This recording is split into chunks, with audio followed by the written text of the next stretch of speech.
Good morning, good evening, good afternoon, good day to you, and welcome to Bayou Sports Talk here down in the Bayou of Louisiana, baby. Bonjour.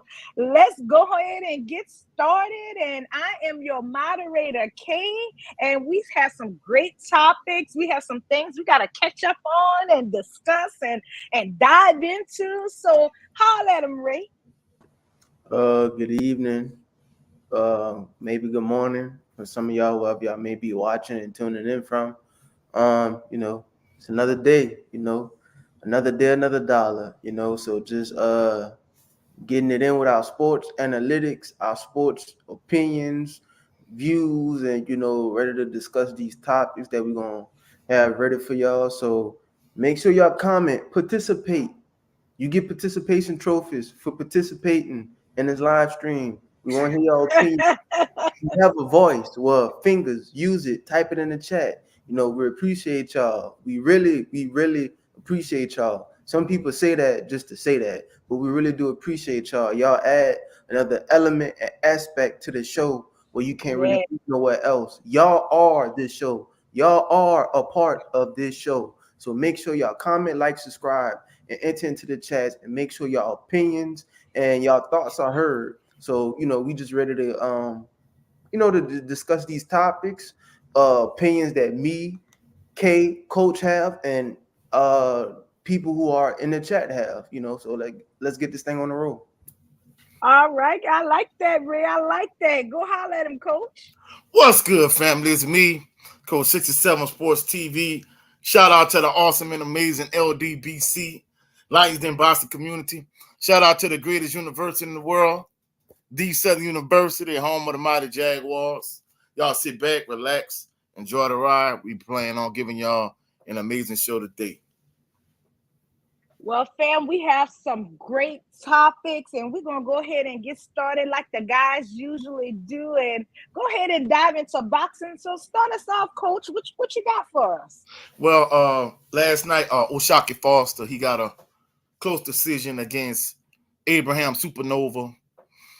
Many people think that O'Shaquie Foster is the reason that Shakur Stevenson left the 130-pound division and moved up to the 135-pound division. O'Shaquie Foster got a close decision last night. It's a hard-fought win.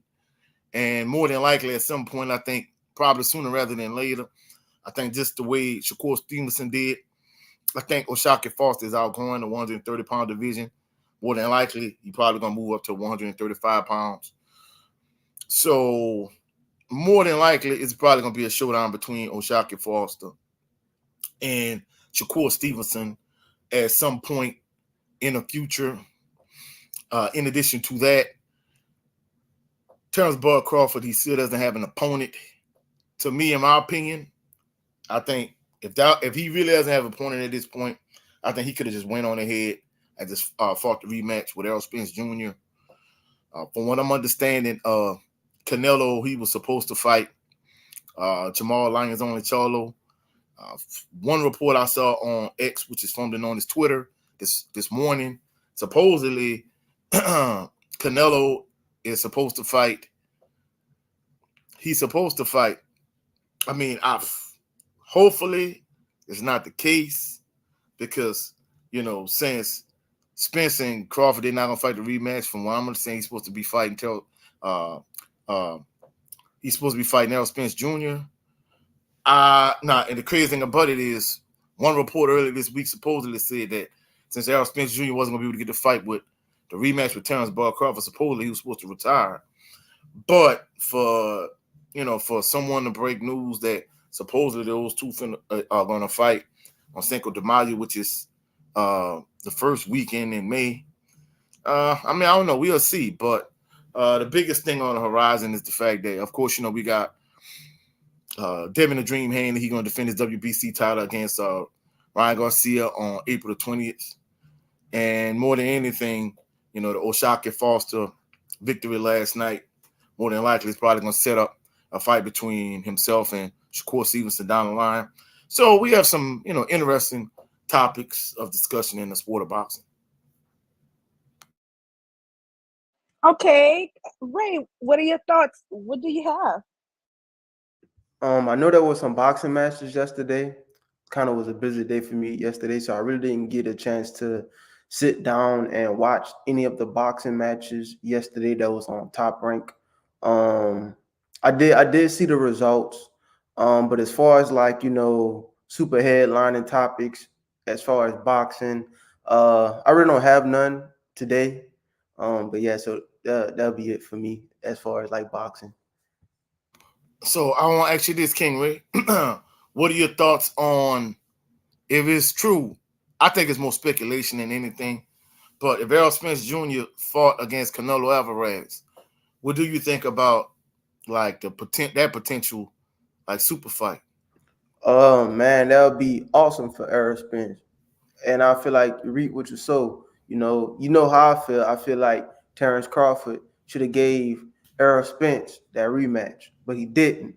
So I feel like potentially for some, like in some ways, I feel like Errol Spence could make more money fighting Canelo. Do Oh you? yeah. I mean, Canelo is a much bigger star, and allegedly also supposedly Canelo turned down a Terrence Boyd Crawford fight. So who knows? I mean, It look clearly the two stars between Crawford and Spence. Spence is a much bigger star in right. terms of being a box office attraction. So It seems like Canelo has more respect for Earl than Terrence if he turned down Terrence and fought Bud. I mean, turned down Terrence and fought Earl. well, you know how I feel when it comes to Canelo. I'm gonna be truthful. To me, whether he fight Jamal Charlo, whether he fought Terrence Crawford or Errol Spence Jr., to me, if anybody outside of David Benavidez is a duck to me. David Benavidez should be the guy he fighting. You know, some reports saying that he gonna fight Jaime McGill. And it's the crazy thing about Canelo. A lot of people, they give Canelo passes in which they wouldn't give other fighters. Because just imagine. Now they already crucifying Devin and Bill Haney in the media as we speak. But more than anything, if Devin Haney does something, is a problem. However, you got somebody like Canelo Alvarez, who's supposedly the biggest star in boxing, supposedly the face of boxing. He's never fought the best competition in, when they were at the height of their superpowers.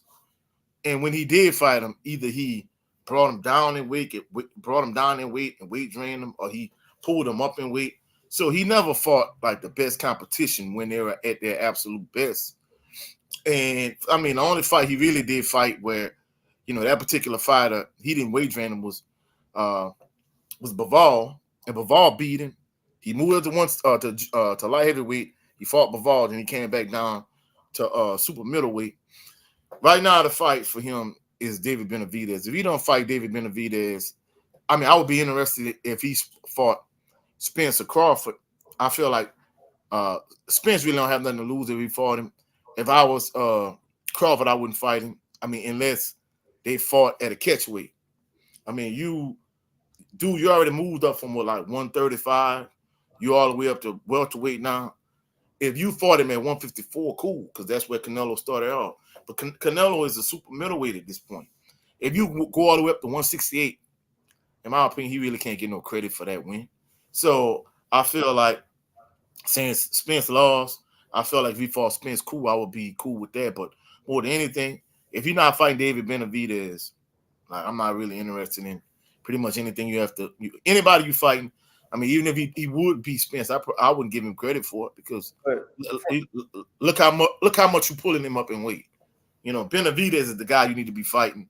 At one point he said, from the aspect of Errol Spence, though, I'm talking about like this would be something positive for Errol Spence, since like this would be. I know what you're saying, like like from a Canelo aspect, Canelo really shouldn't be fighting him. But like I'm looking at it from a Errol Spence, like getting a bigger blessing than what he would have got before, if that makes sense. Yeah. I mean, I'm in agreement with you, and you got to realize at one point,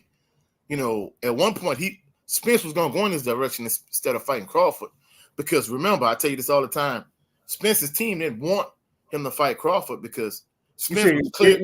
You said they didn't want him to fight. No, they didn't want him to fight Crawford. But the reason being is because Spence was the clear-cut A side. and he had to make a lot of concessions. He gave a lot of ground in negotiations just to make the fight. So a quick. So it's almost like Terrence Crawford should be giving Errol Spence a lot of praise. He did initially, yeah, but it's almost like now. It's almost like how he was saying he didn't like the way Errol Spence said what he said in the interview. It could be the same for Terrence Crawford. Terrence Crawford should be in, he should be in utmost appreciation for Errol Spence, because Errol Spence didn't have to make this fight happen. You know what I'm saying? Like, if it wasn't for Errol Spence accepting the fight in the first place, he wouldn't even be in this position. No. And that's the thing about it.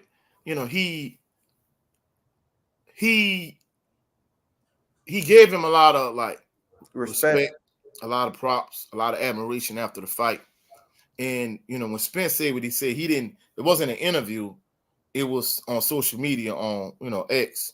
And basically, he felt like he was making excuses. He feels like he never gets the credit he deserves for like the major fights that he's won over the course of his career. He didn't like it, but more than anything, I think it was an excuse just for him not to fight the rematch, and the fact that the PBC, they're no longer on Showtime. They're on Amazon Prime right now. But it's not just truthfully speaking, it's not just a Terrence Crawford issue.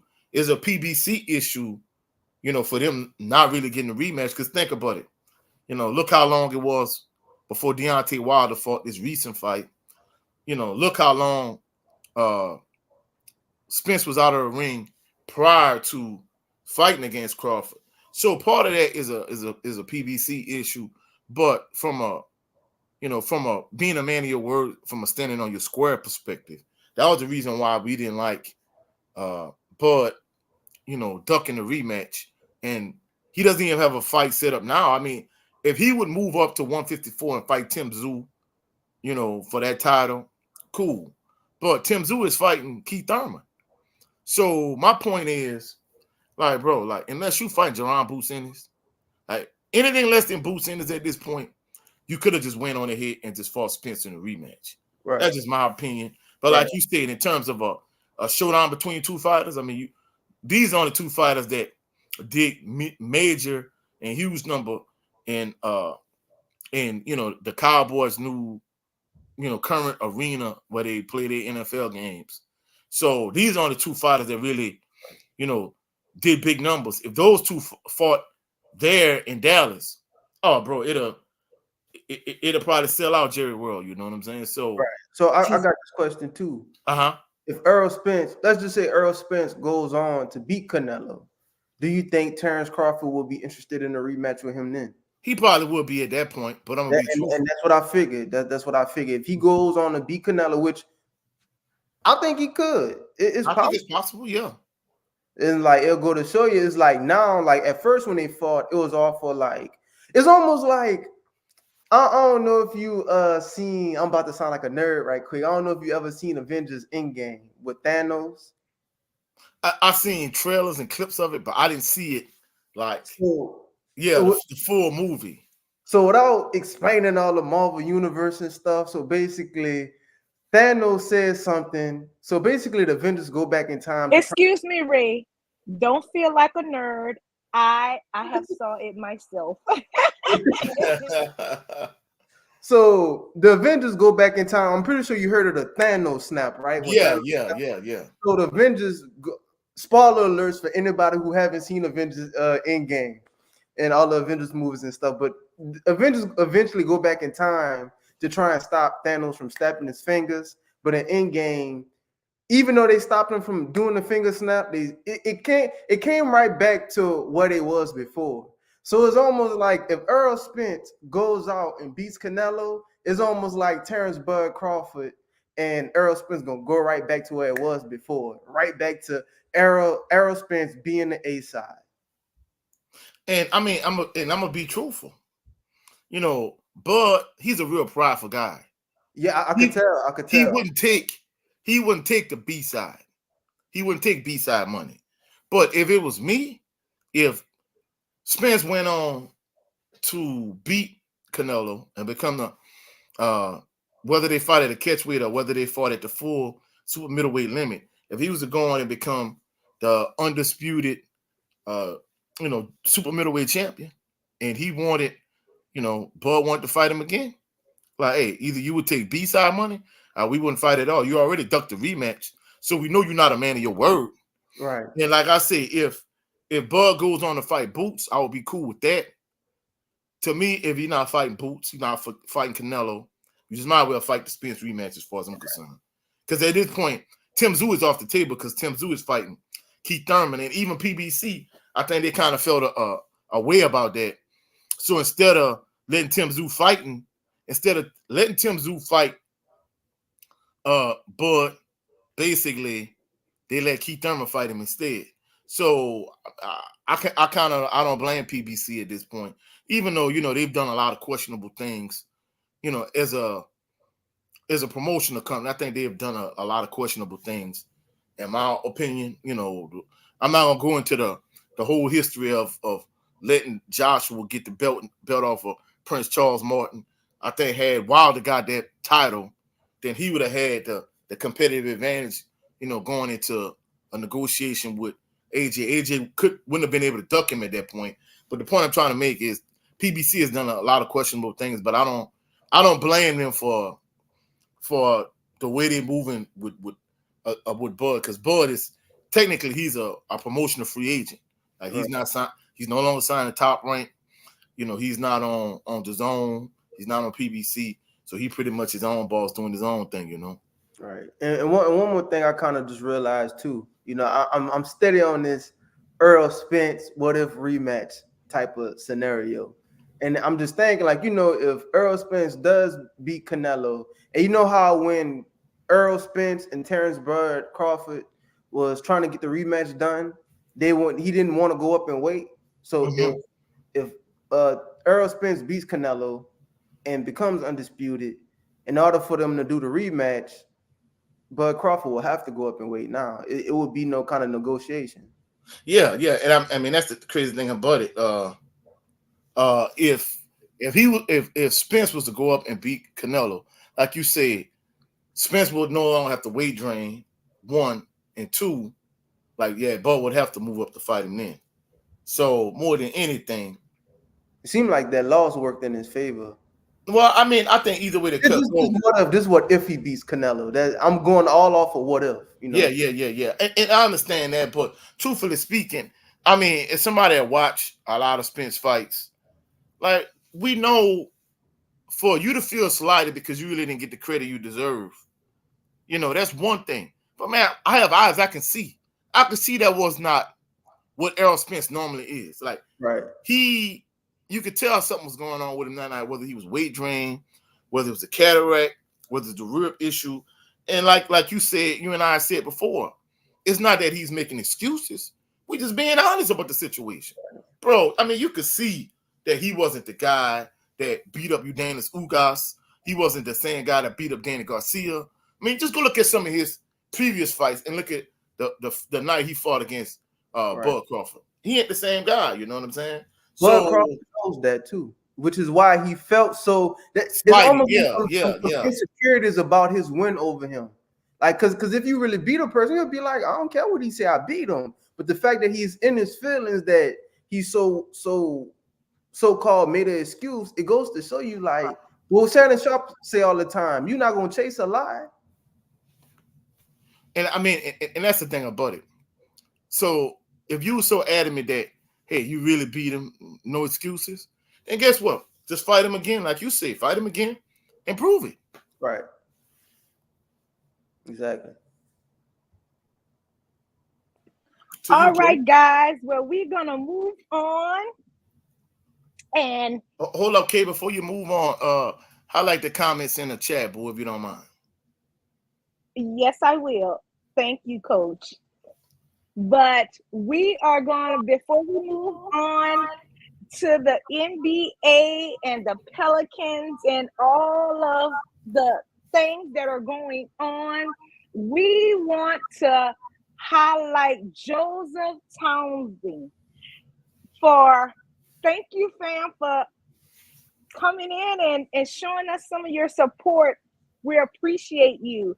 And We also want to shout out to all our viewers, whether you're viewing right now or to come. Thank you again for your support. So, Big Joe. So, guys, let's dive into the NBA. We know this weekend is the All-Star weekend, guys. And it's just going to be, I hope it's really, really good. I feel like, and I want you guys to let me know if you feel the same. It doesn't have that je ne sais quoi like it used to when they used to play an actual game. It was real dunking, not this trickery, and just it really had some real talent and some real things that was being brought forth. What do you think, guys? As well as we're going to get into the NBA, some things that's going on in the NBA as well. But, Coach, tell me, what are your thoughts? What do you think about All-Star Weekend? You 100%. You 100% right, Kay. You know, I remember like years past. You know, I don't want to date myself. When I was younger, like All-Star Weekend was something we used to get excited about. We used to get hype about it. You know, whether it was the slam dunk contest, whether it was the 3-point competition, whether it was the game itself, it was like you said, it was a certain buzz around All-Star Weekend. And I was looking at another podcast, and he put up a poll, like, are you excited about All-Star Weekend, yes or no? And 85% of people said no. So that goes to show you it's lost a lot of luster over the years, even for things like the slam dunk contest. Like in years past, just think about it. We had Dominique Wilkins and Michael Jordan in the slam dunk contest. You know, you had Vince Carter one year. I mean, the slam dunk contest used to be something that we used to look forward to All-Star Weekend. It's to a point now, I don't even know who's going to be in the slam dunk contest later on this evening. So that goes to show you that like All-Star Weekend as a whole is lost a lot of lust, it's lost a lot of steam. So you're right, you know, you 100% accurate, Kate. Like, it's just not what it once was. You know, I really don't have no real anticipation or excitement about All-Star Weekend. That's just my personal opinion, you know. Ray, what are your thoughts? Do you agree? Do you think they have that luster, that je ne sais quoi that is no longer there? I got to piggyback off of Coach. He says he really doesn't know who's in the slam dunk contest. I want to piggyback off of that and said, I don't even care who's in the slam dunk contest. At that matter, like really, Ray? Last year, I feel like Trey Murphy should have won a slam dunk contest, but still in all, even though Trey Murphy is a Pelican, Zion Williamson should have been in a slam dunk contest and not. At some point he has to be in it.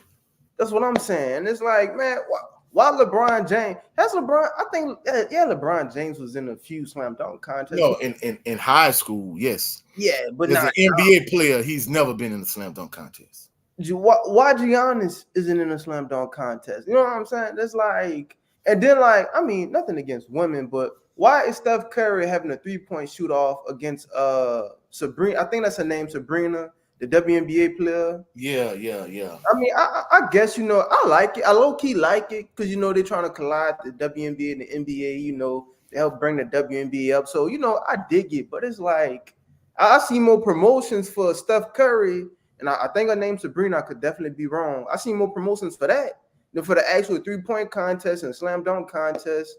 And for the do you even know how they're doing the All-Star game this year? I mean, I really don't even care. But well, I mean, they changed the format. I don't know if they're going back to the normal format, but they changed the format to where the first quarter, you go to a certain amount of points, and then the quarter ends. The second quarter, the same thing. The third quarter. So instead of if just say you had 50 points in the first quarter, when the second quarter starts, they reset the point total. What? You still have your overall 50 points, but you don't get your overall point total. They post it in the fourth quarter. But once you start the second quarter, they don't that 50 points you had, now it's back to 0-0, and it's back to 0-0 to start the third quarter. And the fourth quarter is then they give you your overall point total, and you have to get a certain amount of points to win the game. And I'm like, man, it's stupid. Like it's convoluted, it's confusing. I'm like, man, it is what it is. Like at least years past, you know, you might have somebody like Kobe Bryant who might D up the whole time, but for the most part, we knew it was just a glorified exhibition game. Guys weren't really going hard. But when the fourth quarter started, like the team that may win the game might get an extra like $50,000 per player, or whatever the case may be. So when the fourth quarter started, like they would turn up because they want that extra 50 bands. But it's to a point now, by the time you get to the fourth quarter, first of all, you don't know who the real point total until you get to the fourth quarter because, you know, they kept resetting the point total. And in addition to that, by the time the fourth quarter roll around, the game is too far out of reach for whatever team is trailing. It's like, man, it's not even a game. By that point, I turned it to something else because I lost interest, you know. So right. I mean, I guess I could understand why because like let's just say each quarter was like 15. You know what I'm saying? Like they'll just be dragging around. But if they like, hey, you know, in order for this quarter to end, we got to get to 25 points or 50 points. So I feel like they'll try and play a little bit quicker just to try to hurry up and get to a certain amount of points. But yeah, I mean, either way the cut go, I feel like, you know, just it all comes down to the players, not the rules. I don't care what the rules are. It comes down to the players. You can have old-fashioned rules. You can make up all kind of rules. You can make them go out there and play a game of hearts. If the players don't play with the effort and the tenacity, it's going to be boring either way the cut go. No, I disagree with you on that last point, though. What you said? In all actuality, you were saying that, you know, if they do this, they might play with a little bit more. I mean, it got to a point where I think they were trying to mix things up because the same old formula wasn't working, so they tried to give it a different twist. That's the even reason why, you know, you have the selections to each teams, and you pick 2 team captains and let them basically pick player by player. I agree with you from the standpoint of no matter what they do, it's not going to go into any more interest. However, I think, you know what I'm saying, if they don't have the players don't play the actual I agree with the point you were making in that regard. Yeah. But you know, the point I was disagreeing with is like no matter what you do, like they're really not gonna play hard. I mean, I think maybe if you give them like more extra incentive, maybe if you play for something like maybe for home court advantage for the NBA Finals, whoever wins the game, maybe they get extra $100,000 per person or whatever the case may be. You have to give them some kind of incentive to play harder. Because just think about it. Don't like, you know, we always bring up this analogy between the Pro Bowl and the NBA All-Star game. And I know at one point you had players that were getting hurt in the Pro Bowl. They would have season-ending injuries because I know at one point to be a Pro Bowl, it was a prestigious thing. And in addition to that, you got a trip to go to Hawaii. But it got to a point, even like the last 9 days of the Pro Bowl, the players didn't even want the trip to Hawaii. They didn't even care about it. And I'm like, bro. So they probably went to Hawaii when they got kicked out the playoffs. You know they got all right, that's cool. But that goes to show you that you in a real entitled, privileged position. Because if you gave the average person just walking the street, hey, you get a free trip to Hawaii, no strings attached. You just got to play football hard. No, not even that. But I'm just saying, just in general, if you got to realize you're making a Pro Bowl, but a part of you being honored to make the Pro Bowl is the fact that you get to take this trip to Hawaii. So you got to realize they weren't playing hard, and just like the Pro Bowl. You know, at a certain point in the game, they might play harder if the game was within reach. Maybe when the fourth quarter started, but more than anything, players didn't want to get hurt. You know, guys were having like season-ending, like not career-ending, but season-ending. Yeah, like they was getting hurt. I understand that dynamic, but even with that being said, you know, this is what you do for a living, and for you to say, you know what, yeah, I'm happy to be selected to the Pro Bowl, but I don't want to go to Hawaii. You know, I'm gonna just go maybe Miami and spend time with my family. Like what? I mean, just think about it. Like I say again, I hate to reiterate this point, but just imagine someone told UK, hey, K, guess what? We're gonna give you a free trip to Hawaii, no strings attached. Just whatever you do, just do that while you're there, and you get to go to Hawaii. You can be like, oh, hey, sure, bet. Yes. But look at this though. I kind of want to throw this in there with the NFL becoming more international. You know, the opening NFL game will be in Brazil or Mexico this year. Probably Mexico City. They've done that in the past. Mexico, but I could have sworn it was another city or like a country that they never did before. That's why I'm thinking Brazil. It could be Brazil. Who knows? So my thing is with the NFL becoming more international, like the UK, maybe hold a Pro Bowl in like the UK. Like instead of, you know, Hawaii every year, the players probably got tired of Hawaii. I'm pretty sure if you went to the like let's just say you went to Miami every year for the summer for the past 10 years. It's gonna get to a point where it's like, man, I'm tired of Miami. Like, yeah, it's a privilege to come out here, but you're gonna get tired of it. Like cake. Cake tastes good. It's sweet. Y'all know I like cake. And Ray, you are telling the truth. When you go somewhere over and over, it gets old. Right. So imagine if you ate cake, I ate cake every day. For how good the cake tastes, you're gonna eventually get tired of it. So that's what I'm trying to say. Maybe, like, let's just say the Pro Bowl is held in like somewhere in Africa, somewhere in the UK, China, Japan, you know, just changed up the scenery a little bit. You know, that might get the NFL players excited. And I'm gonna also throw this in there too. Look at college football with the bowl games. Those college football players, but the thing is, it be new college football players almost like every 3 years and stuff like that. But still in all, like you might have one bowl game that's in Tampa, another bowl game that's in California, another bowl game that'll be in Texas, another bowl game that'll be in Kansas. Some bowl games might be in like this other state. And it's like, it's just a change of a scenery, you know? So whenever you go to a new scenery, it might get you a little, you know, hyped up a little bit more. You know what I'm saying? King Ray, you've been to Hawaii, right? Yeah. If somebody, I don't care if you've been 10 times in a row, did you enjoy Hawaii or not? Yeah, yes, indeed. I mean, and not only that, but you got to realize, as these players, you're not just going to Hawaii yourself. You get to bring your family to Hawaii. Right. You get to bring your kids, your wife, maybe some extended relatives. The NFL pay for that stuff too? The NFL pay for all their family to come? Oh, they're multi-millionaires. They don't need the NFL to pay for it, but in certain instances, they were. And then you got to realize, Shannon Sharp told stories about, like, hey, like guys, like maybe Dan Marino or John Elway or whoever, like buying them lunch or buying them like drinks or whatever. I mean, these guys are multi-millionaires. They really don't need the NFL to foot the bill for that. But I think many instances the NFL was footing the bill for it. So the point I'm trying to make is, like, it's not just for you individually. It's for, like, potentially your family. And like I said, don't get me wrong, you don't want players to get hurt, especially if they're in a contract year and their contract is up. Now you got a chance to make, you know, life-changing, create generational wealth for your family. I understand that dynamic. However, these guys are like, hey, we just don't want to go. Don't get me wrong. Certain guys were concerned about injuries, and then other guys are like, nah, yeah, I just don't want to go. So, I mean, but even with the All-Star game, right? They change the venue every year. I mean, right. This year's in Indianapolis, you know, 1 year's in New Orleans and Miami, Atlanta. So, yeah, so they change, but I mean, hey.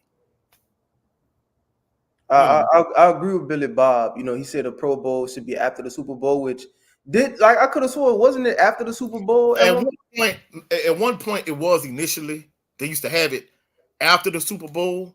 Right. Then it got to a point where, you know, we talked about them losing interest. In fact, the year the Saints played in the Super Bowl in South Beach, what they did was, instead of having it after the Super Bowl, what they did was, the week before the Super Bowl, they had it, since everybody was already in Miami, they played the game that year in Miami because, like you said, maybe they just got tired of Hawaii every year. So right. Since they got tired of Hawaii, they had it in South Beach. And even then, the players weren't playing hard. You know, players didn't want to get injured. They might play, you know, hey, like half of a quarter. And like, all right, I'm done for the rest of the game. And it got to a point they lost interest even in that. So I think that's why they pivoted from having it in Hawaii after the Super Bowl. Then they would have it during the week before the Super Bowl, like when the media started to gather this, that, and the third. Then they got to a point, it's like, hey, it's not garnering interest at all. So we just might as well play 7-on-7. 7-on-7 is big in this day and age. I'm like, but it's the Pro Bowl. Like, it has to be 11-on-11 tackle football. You can't get out here and play flag football. I mean, it's ridiculous. So But like I was saying, even with the All-Star, I think maybe the NBA is more of a controlled environment. Maybe that's why those players will be more willing, because even just say if a player's major hurt, like Zion, if he an all-star starter, he could play for like the first 2 minutes. Then the coach could take him out of the game. He could sit the rest of the game. The Pro Bowl, you don't have as many players on your Pro Bowl roster. Like, for example, tight ends. You only have like 2 tight ends. I know Shannon Sharp was saying that one year, like, hey, he had to play like half the game, and then somebody else had to play half the game. If the head coach go to a 2 tight end set, both of y'all got to be in. So, hey, what you gonna do?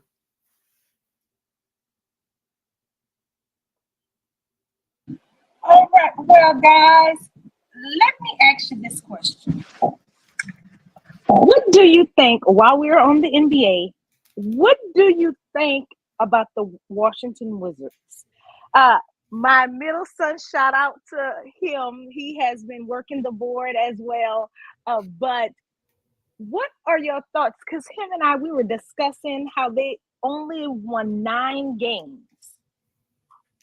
What is to come of the Wizards? Do you think it's because they don't have enough talent there?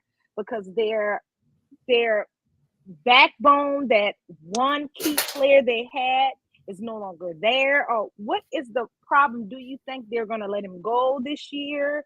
Or even, what are your thoughts? Let's start with you, King Ray. I'll just like when it comes to teams and franchises having like down years, or like a down couple of years. Ray, that's beyond down year. I mean, the Washington Wizards, they was good as I don't think they always been trash like this. No, but I'm saying this year, only 9 games. That's not even half. I know that's what I was about to get into. I was about to say it's like every franchise is going to have a down year or a down era. Like I feel like that's just a part of the game. Like when you look at teams like the Miami Dolphins, I know this NFL teams, the Miami Dolphins was pure trash at one point. The Bills was pure trash at one point. The Raiders was pure trash. Every team, like, growing up, the Patriots, like, they was winning the Super Bowl almost every other year. The Patriots are trash this year. So it's like a roller coaster. Everybody has their ups and has their downs. Like I remember when Gilbert Arenas was playing for the Wizards. You know what I'm saying? So it's like I remember when our Pelicans / Hornets was pathetic. Now they good now. You know what I'm saying? So it's teams. One team, NBA team that I don't really ever remember being too good was like Charlotte. Like when it was the Bobcats and they the Hornets now. But the Hornets they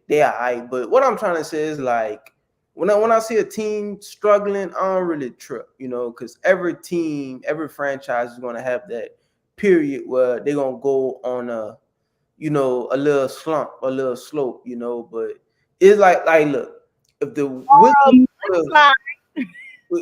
the Wizards would have been like this for the past 5 years, then yeah, it's a real big issue.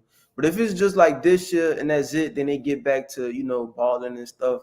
I feel like it's just one of those years, like even in life, you're gonna have a year where it's like, man, this wasn't a good year for me, but just say a person lives 75 years and they only have 5 down years.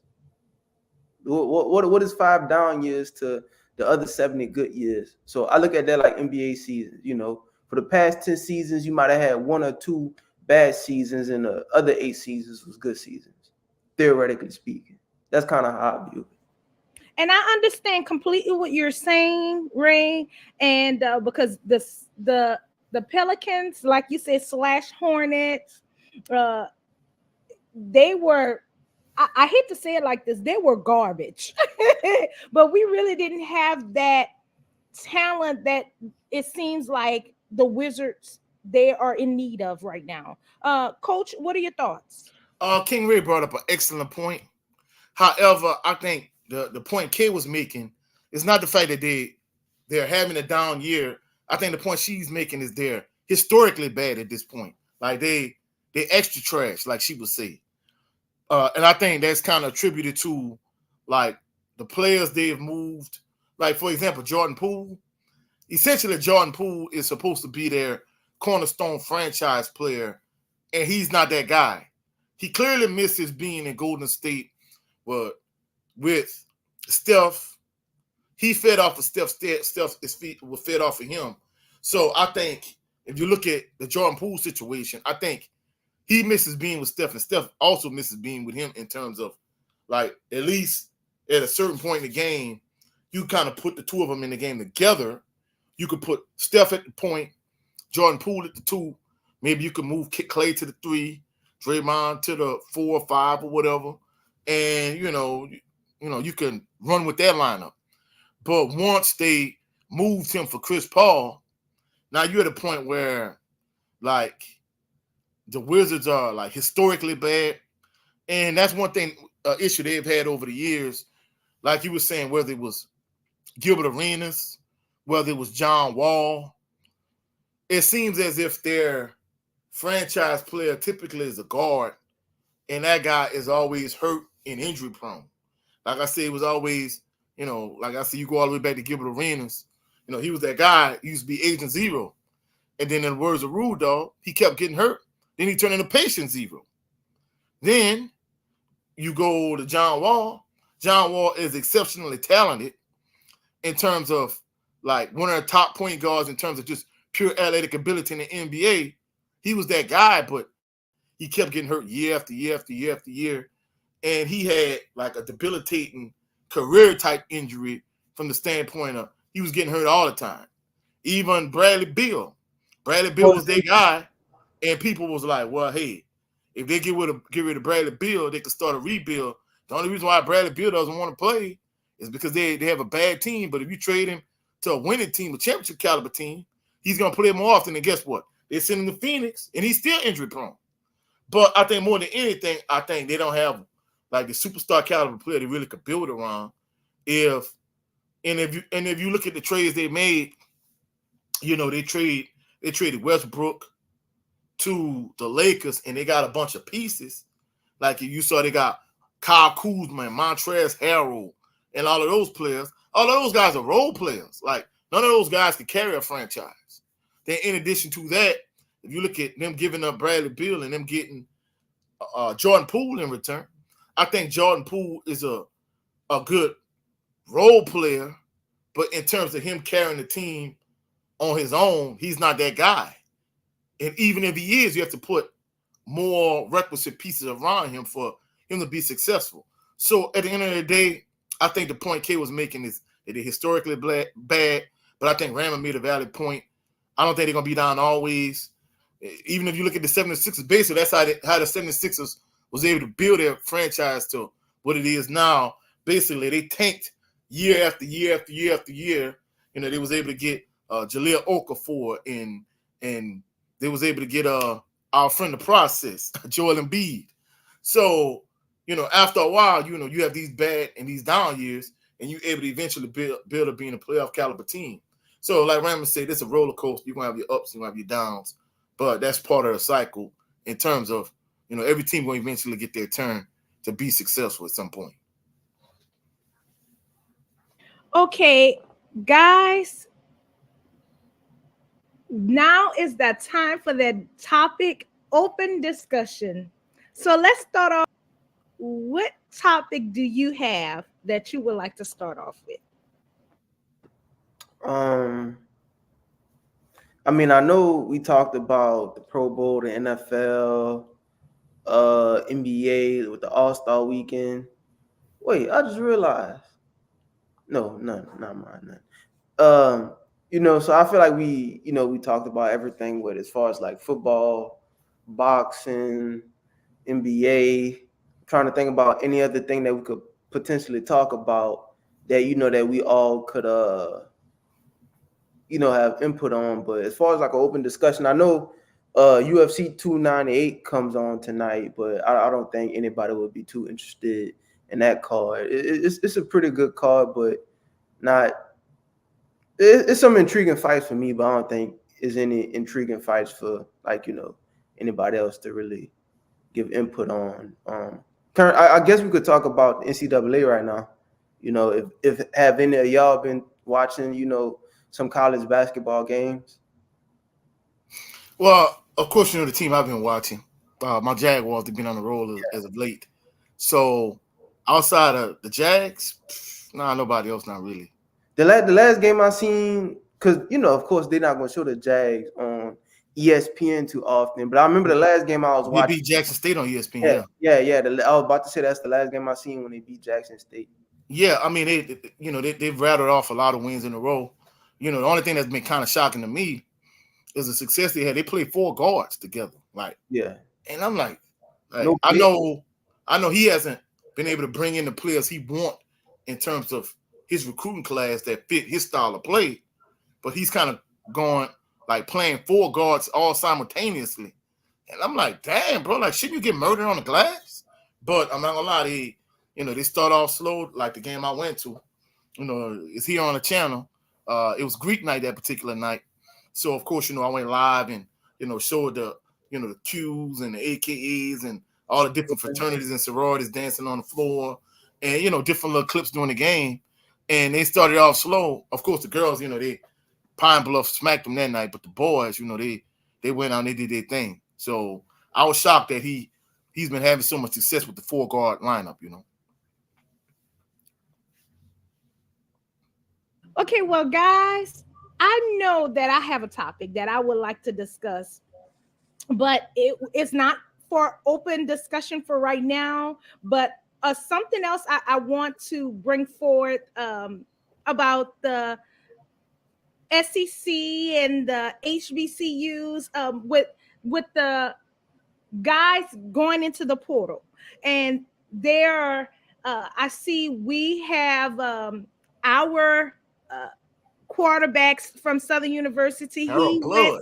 Went to another school, and I guess he thinks that he's top notch. Guys, what do you think about that as well as the portal? Yeah, well, let me give you the play-by-play, Grandma. So at the end of the season, Harold Blood was pulled, and Noah became the starting quarterback.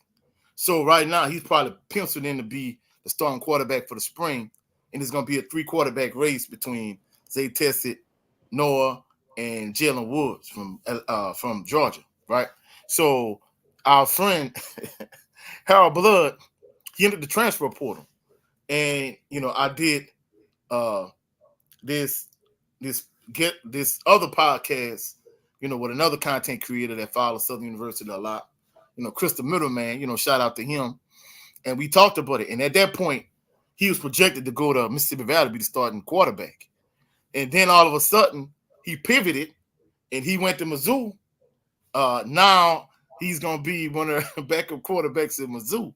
And I'm thinking to myself, how do you pivot from Mississippi Valley and end up landing at Missouri? I'm like, bro, I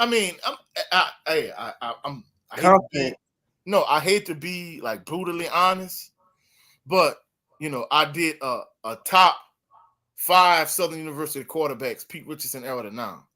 If I did the top 5 worst quarterbacks, Harold Blood would be in that top 5. And for him to make the transition from Southern to Mizzou, to go from the SWAC to the SEC, that's like a quantum leap. So I don't know what they promised him. I don't know if they promised him, hey, he's gonna be after he finishes playing this year, he's gonna be a GA, a grad assistant, and eventually he's gonna become, a coach on a coaching staff somewhere, or maybe it could get a foot in the door for his coaching career.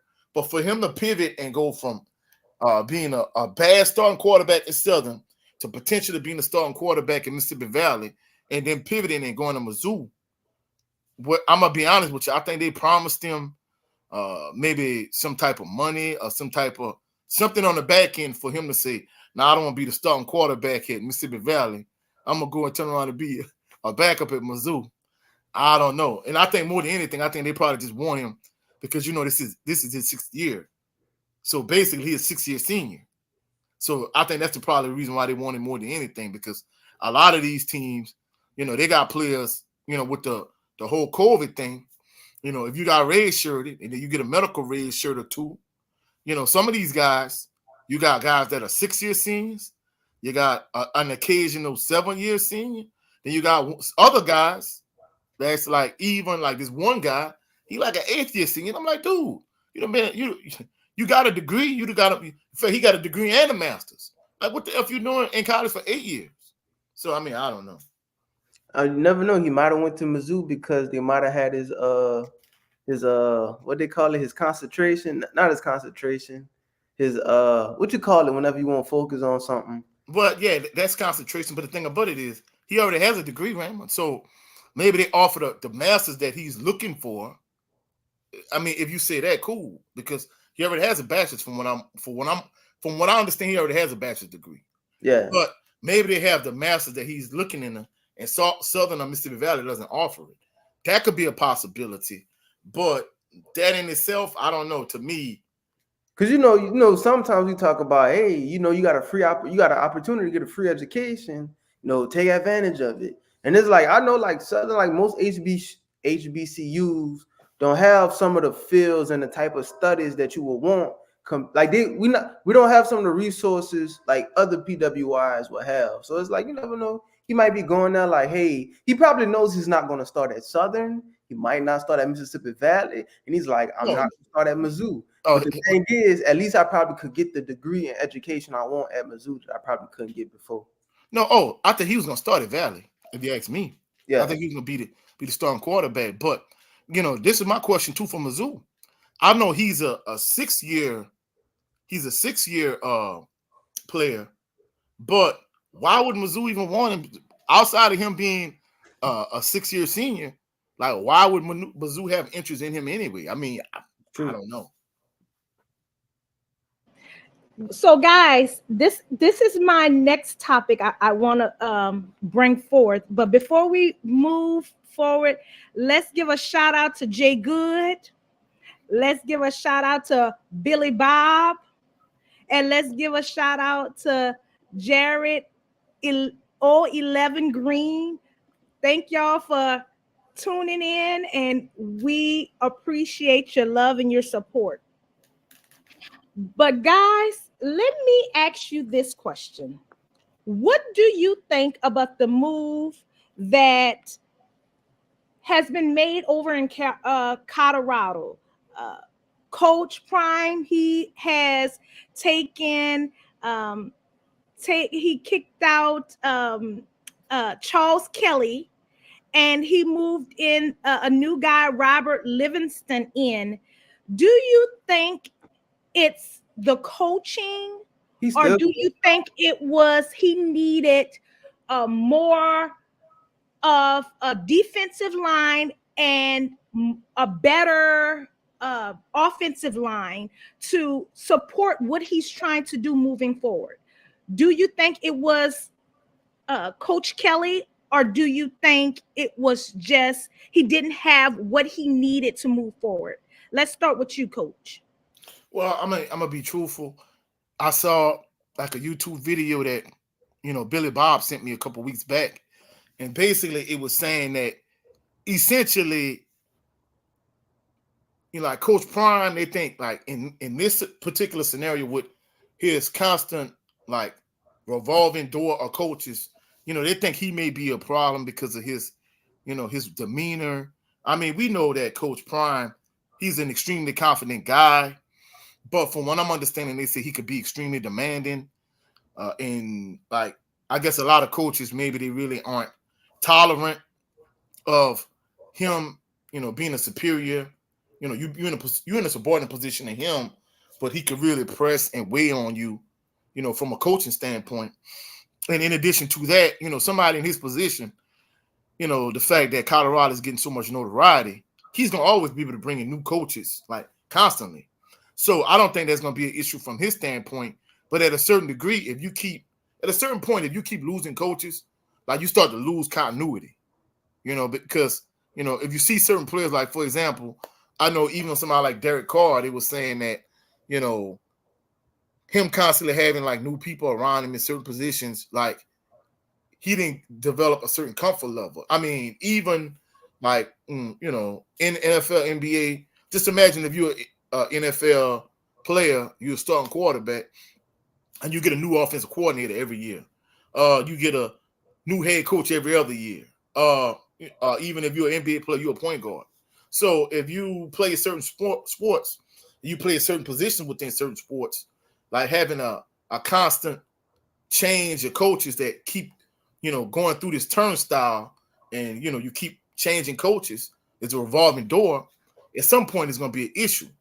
So I don't know if it's personality that constantly, pushes coaches to want to leave, or it's just the nature of the beast. Because I mean, I know Joe Townsend, I know Jay Good, they played college ball, and it's to a point where, certain schools you go to, like, you're gonna have a revolving door of coaches. This guy might be offensive line coach this year, he might be gone the next year. This guy might be your defensive line coach this year, you might be gone the next year. So I think it depends on what institution you're at, whether it's a HBCU, whether it's a PWI, or even whether it's a program that has a lot of success. Like if you're an NFL coach, just think about at one point, Bill Belichick, they were like Randall was saying earlier, every other year they was winning the Super Bowl. Every other year they was winning. And as a result, like Charlie Weiss and a lot of his assistant coaches, they went on to take head coaching jobs. They went on to get promotions and become head coaches here, or maybe they went on to be a coordinator for another team and get more money, or whatever the case may be. So I think that's just part of it. It's a cycle of change where, that might be part of the life cycle of a program, Okay, Ray, what are your thoughts?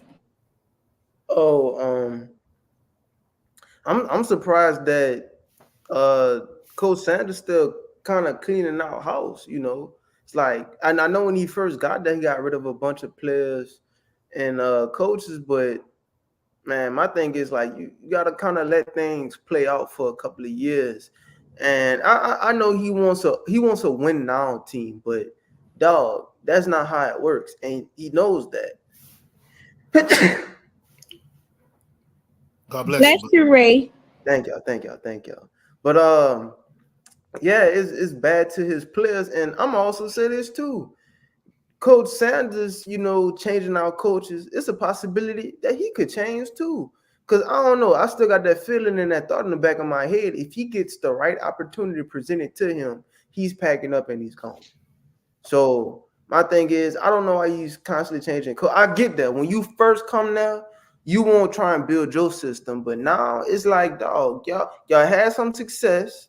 Then you got arrogant and cocky in the middle of the season. Then y'all started to get y'all butts whooped, and we stopped seeing y'all on ESPN, which kind of made us kind of happy because some people got sick of seeing Colorado so much and Coach Prime. But it's like, I don't think constant change is always the fix to the issue. You know what I'm saying?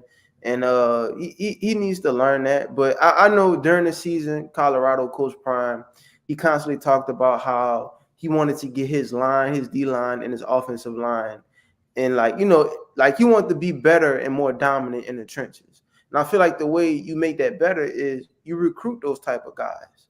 You know what I'm saying? And it's like I feel unless that coach wasn't doing a good job at recruiting those interior linemen that he wanted and he desired, I think it made no sense for him to get rid of them.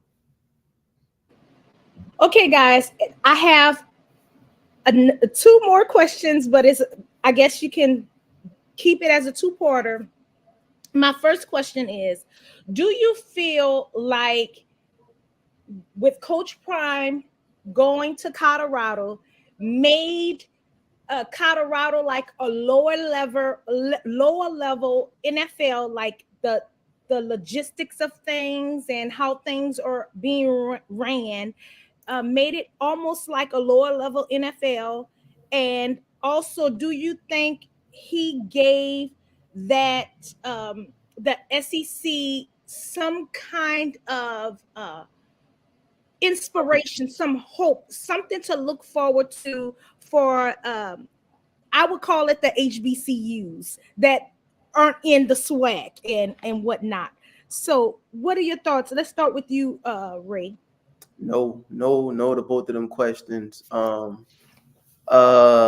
SEC is the lower tier, or like the closest thing in college football to the NFL. That's where most of the NFL players that are dogs come from. They come from the SEC, if not the Big Ten.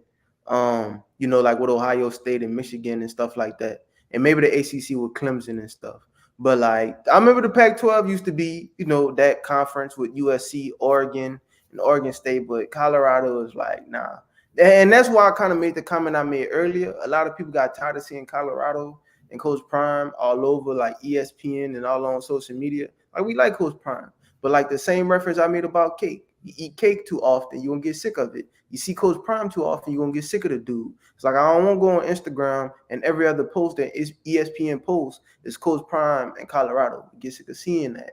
But no, I definitely do not think that Colorado is, like that. I forgot how you like use the reference, but like that the lower tier NFL team, the lower tier NFL team, like no, that's more like a Alabama, LSU, Georgia, Ohio State, and something like that. And the SEC has always led the way. Everybody knows the SEC is the role model of college football right now. Like I just seen Texas is planning on like drastically upgrading all of their facilities ever since coming to the SEC. Yeah. It goes to show you there's a standard in the SEC. Like a bottom tier SEC school like Vanderbilt, probably like I honestly would want to see a game like that. I want to see Colorado play Vanderbilt because I feel like that would be an evenly matched team. You know what I'm saying? So if Colorado plays Vanderbilt and that's an evenly matched, challenge for them, they don't even want to think about challenging a school like a Tennessee, definitely not a LSU, Alabama, Ole Miss right now, and Auburn and stuff. But like, yeah, I mean, and with me saying all that, I feel like people get these ideas because they see what ESPN is constantly promoting. Look, man, I love Coach Prime. He's a brother. I wish the brother success, but I know me and you, Coach, we are realists, and we just gotta be real. We wish they get there. We wish him all of the success, but Colorado is not there yet. They're not there at this moment. Okay, Coach, what are your thoughts? Yeah, in terms of the Colorado being like a lower tier NFL team, I strongly disagree with that aspect of it. But I think what Kid was saying in terms of the notoriety and attention that they were constantly receiving, I think that component and that aspect of it, I think she was right in terms of, like you were saying, Raymond, them constantly being on ESPN all the time. I mean, even like I know at one point during the season, man, I saw Colorado on TV more than I saw LSU. And I'm like, wow. But once they really start to, they weren't having the same success they was having early in the year, then they gradually kind of dropped off a little bit. But at that point, I think she was right not from the way they was operating or not from the talent standpoint, but I think in terms of the notoriety and attention they were receiving. Yeah, I mean, they were getting like the type of attention that, the Kansas City Chiefs or maybe San Francisco 49ers in terms of them constantly being on ESPN all the time. Them constantly, being in the midst of all of these conversations on these different platforms, whether it's, whether it's First Take, whether it's whatever show, insert whatever show.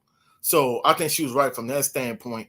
And with today's day in college football in particular, you have a lot of different variables and components that kind of come into play in that regard. So even though they was receiving a lot of notoriety and attention, from a talent standpoint, like Raymond was saying, they're not even on par with, like your lower tier SEC teams.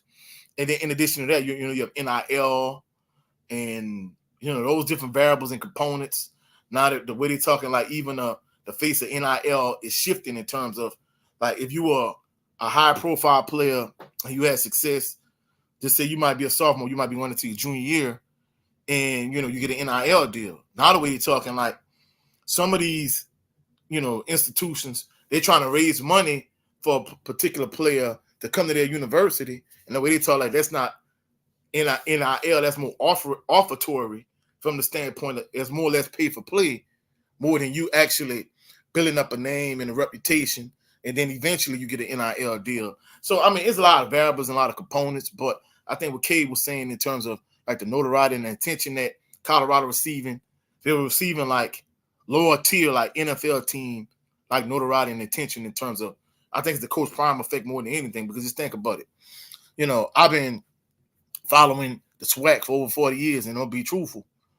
You know, those 2 years he was in the SWAC, you know, those 3 seasons, like I never saw the SWAC get as much attention as they got when he was there. So I think Yes. she's right from that standpoint in terms of notoriety and attention. You know, they would get like NFL caliber notoriety and attention. Deion Sanders has that notoriety and attention, not Colorado. But I mean, he brought it to Colorado. He brought it to Colorado. In the moment Deion Sanders leaves and go to Florida State, where everybody knows he truly wants to go, he's gonna leave Colorado. Well, I mean, I'm gonna be truthful. You know, I gotta kind of disagree with you and give you some pushback on that. Yeah. I think at some point he's gonna go to Florida State, but I think until he wins a national championship, has some type of high level success, I don't think, in all good faith, he could go to Florida State without saying, "Hey, I've accomplished this, I've done that." I think if he wins a national championship in the next couple of years, then I think he could go to Florida State and it would be all good. But if you're looking at, I'm just give you an example, right? If he left now and he just went to Florida State, I think a lot of people would turn their nose up at him going to Florida State, even though he's an alumni of Florida State. Even if they gave him like a $5 million pay raise, it'll make him look bad. Yeah, it will make him look bad. But if he won a national championship, it would be the equivalent to LeBron leaving Cleveland without fulfilling his promise and going to South Beach. That would be the equivalent. Right. So essentially, I think if he wins the national championship, if he has some success, then he leaves Colorado and he goes to Florida State, you know, I think it would be all good. But if he left now, you know, I don't think it would be well received. And then I think in addition to that, I think, you know, a lot of people talking about him going to the SEC.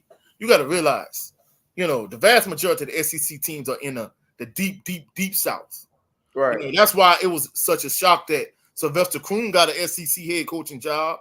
And you know, you got a few black coaches that got SEC coaching jobs.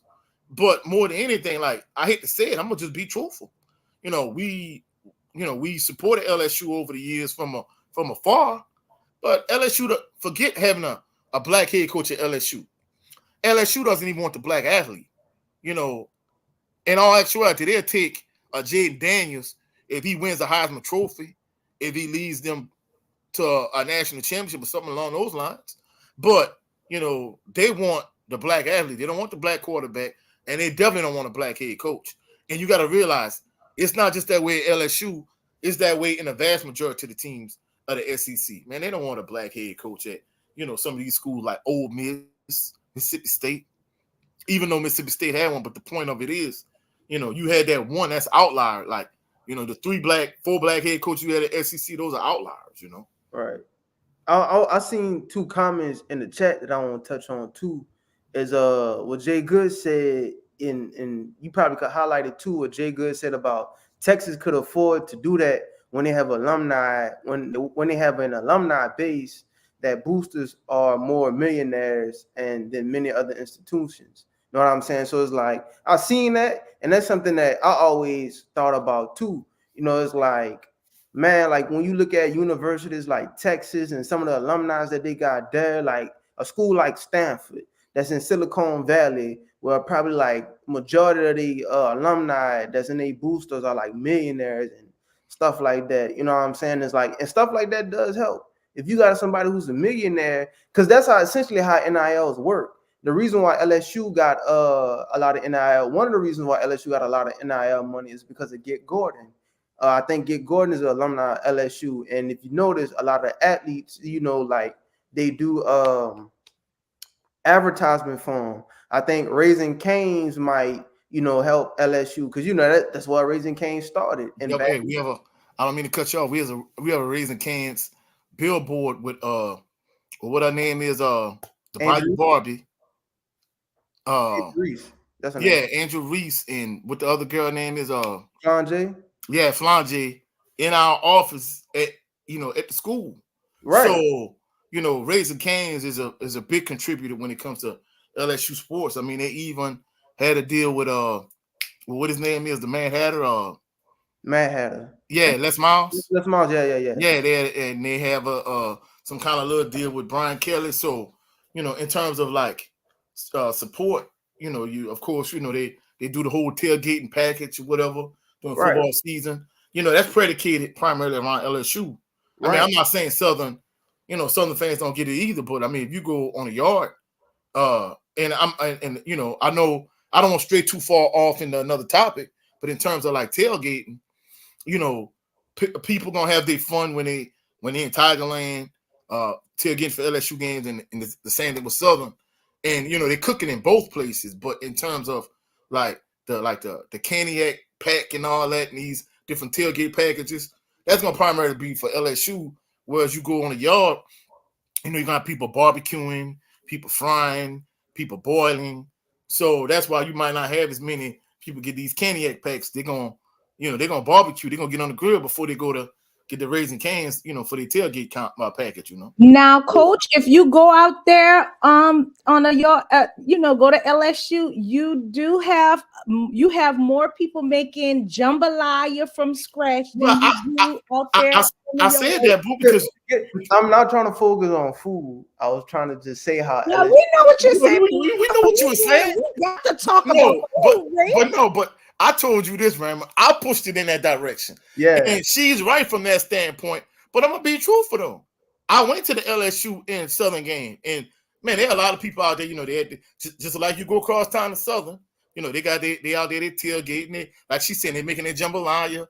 They boiling, they frying, they doing all the same things they're doing in Southern. The only difference is you go to Southern, they got their RV, this, that, and the third. Whereas if you go to LSU, they got their RV, and they literally got their whole living room set outside. Yeah, man, y'all gonna leave this. The alumni. Remember when I was saying, what if Harold Blood might have went to Missouri because Missouri might have more resources and stuff like that? What it's all like a pipeline. It's all really connected. A lot of people think sports is just sports. No, sports depend on kind of people like you and me. Yeah, having connections. Yeah, have a connection. Like Coach, imagine if me and you were both multi-millionaires. You know how much money me and you could dump into Southern University? Oh, you already know. All right. Hey, in the name of Jesus, I'm gonna get to that point, and I will. Yeah, amen. Hallelujah. I agree. I agree, definitely. But it's like that's the example I was trying to bring up. It's like, what was that fit? I think he a country singer or actor, and he went to Texas. He be at a lot of the Texas games. Yeah, I can't think his name. I know Jay Good and Jared, they in Texas just like you. They probably know, because like even Jay Good said, hey, UT, they got like 13 or 14 billionaires. Right.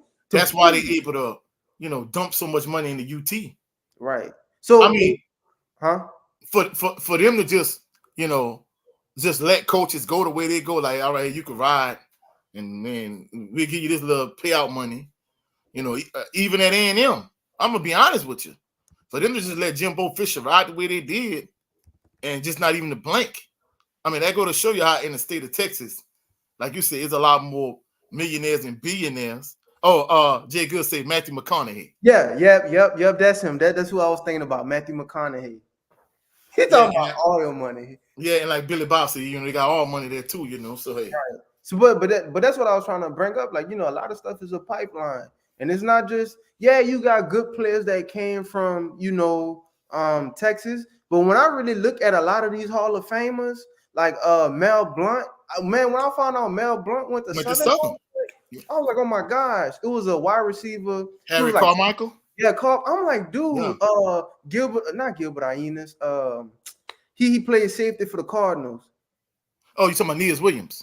Yeah, Nias Williams. Yeah, he was a cornerback, really. Yeah, cornerback. And I'm like, we had dogs in the past. The greatest wide receiver came from Mississippi Valley, bro. Like, you know what I'm saying? It's like, and it's more than just the athletes that comes from these universities. It's the alumni, bro. It's the alumni, and I think a lot of people don't realize that. And before you say your other reply, it's another comment I kind of want to touch on too, and I don't want to forget it. What Billy Bob said about what about Caitlin Clark? Yes, that was my next thing, Ray. Go ahead for it. I kind of want, after y'all talk about we finished this topic. I kind of do want to touch on that too, because I did see. I really didn't care too much for her, but I did want to see her break the record, and I was watching it when I was in Planet Fitness. Well, you can go ahead, dive into it now. No. He know I gotta have but Jay Good right though. You see Tony Clayton, everybody talk about Tony Clayton, but he right, like these bigger PWIs, they got multiple Tony Claytons that could dump money in their respective institutions. So that's why, these SWAC and these BCU schools, they don't have as much financial backing as some of these like major PWIs and Power Fives. But that's all I wanted to add to it. Oh, one more thing. Southern University is the only HBCU to have their own system. Yeah, it's the biggest system in the country. I found that out last night. I did not know that. Dude, all the HBCUs. As many times as you pass by the law building, in the nursing building, like it's not too many of us there. Is the others? You know what I'm saying? No. Hey, it depends on what time of day you go, bro.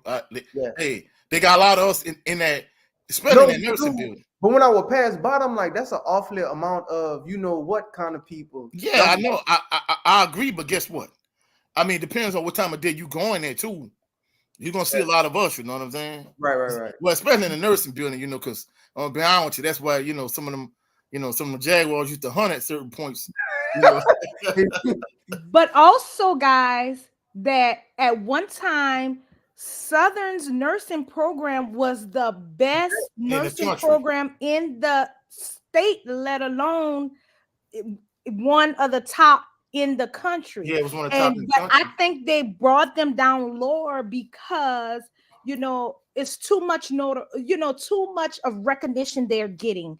But it is they put you out in the work field to get that hands-on. They give you that knowledge and education you need when you go on the job. So and not just that, it must be one of the best nursing programs because the waiting list is years long. Yes. But not only that though, okay, the College of Business, I mean, supposedly it's like one of the best in a region. That's why when I used to go through the College of Business. That is my background. Yeah, that's what I was saying. That when I say when you go to that business department, probably 95% of the professors they have a background in business where they're an entrepreneur or work for some type of plant. Something. Yes, they have some something dealing with business that they are giving you that knowledge you need, and they also expect for you to be active in the business, the business PBS department. And King Ray, you saw that the previous highlighted comment by Billy Bob.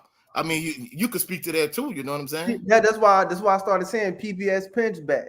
We all know that building. That's the engineering building. Yeah. In the TTL Lane. Right, TTL Lane. That's the math building, and actually my building, the computer science. Well, TTL Lane is not only the math building, but it's the business building as well. Building, yeah. I mean, whoop whoop. And just to think how far Southern has come. I remember when I went through TTL Lane, you gotta have your suit on for your presentation and this, that, and the third. Now you pass through there.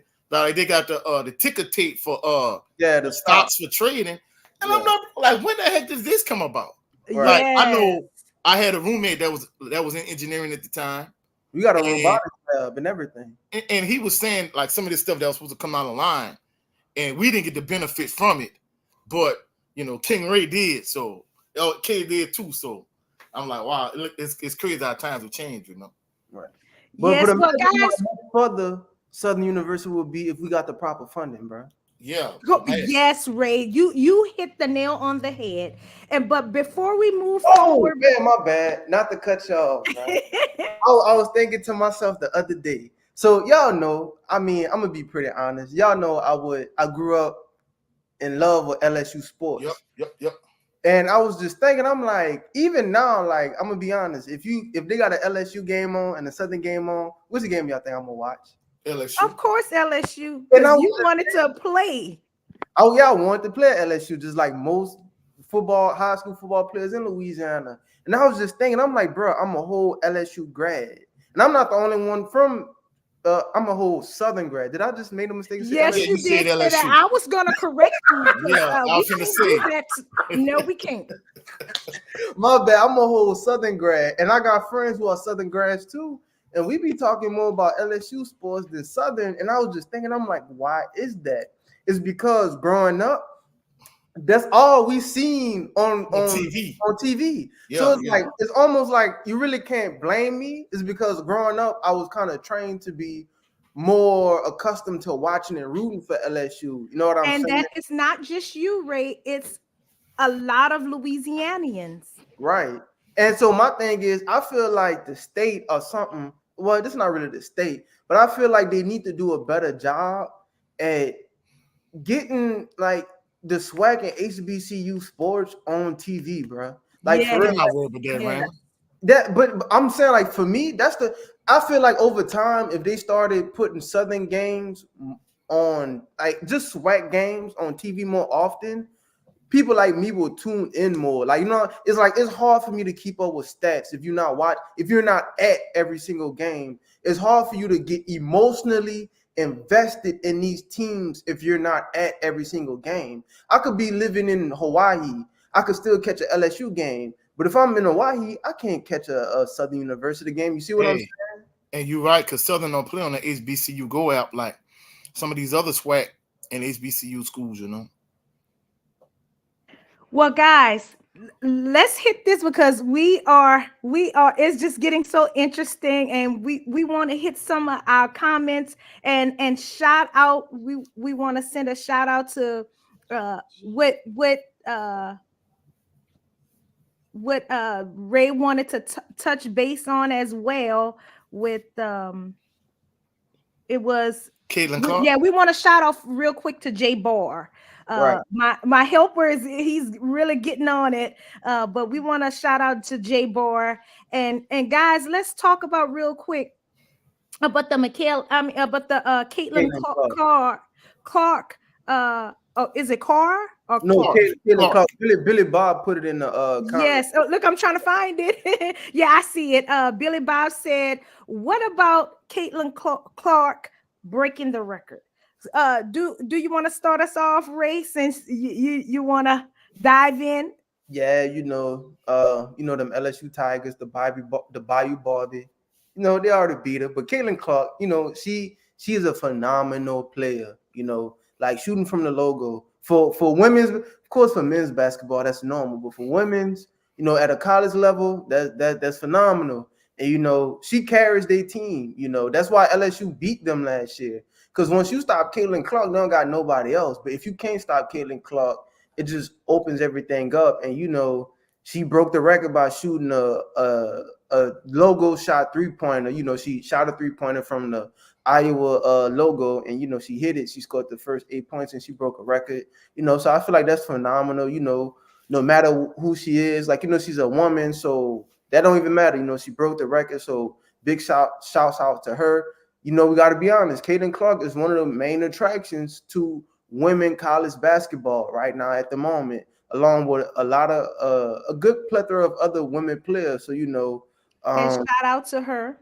yeah. So shout out to her. Caitlin Clark. I didn't watch the whole game. I just wanted to see her break the record. It's well deserved and stuff like that. Do I think Iowa will do a lot this year? No, I don't think they're gonna go as far as they went last year. Teams are just simply gonna shut her down. She plays at Iowa, so it's not like she's playing against SEC schools or like higher level of competition, basketball schools and anything like that. But shouts out to Caitlin Clark. She's phenomenal, very electrifying player. She's basically the Steph Curry of women's basketball right now. So, Okay, Coach, what are your thoughts? I'm gonna be honest with you. She's a phenomenal player. Like Jay Barr was saying, he basically maybe Jay Barr read my mind, but he in the comment section he put what I was thinking. she won't be able I to think shoot she's excelling right now in the W. I mean, she's excelling right now in women's basketball in college. But when she gets to the WNBA, she's not gonna be able to like do the kind of things she's doing now. Like King Ray was saying, I think it's the caliber competition she's going against. When she steps up in competition, she now be able to shoot from the logo when she get to the WNBA. And, of course, they talked about this on Gil's Arena earlier this week. How basically, if you look at like the WNBA, you see Angel Reese, you see Caitlin Clark, like the women's game is thriving on a college level, but when you get to the WNBA, like the ticket sales and the viewership and all that is in the toilet. Yeah, and they were just trying to figure out ways that they can basically, gain more notoriety, more attention, more viewership in the WNBA. And they kicked around different ideas like lowering the rim, so on and so forth. And essentially, they talk about how they want equal pay to the NBA players, but they don't garner nearly the same amount of attention, notoriety, but more than anything, revenue. Like the NBA makes money.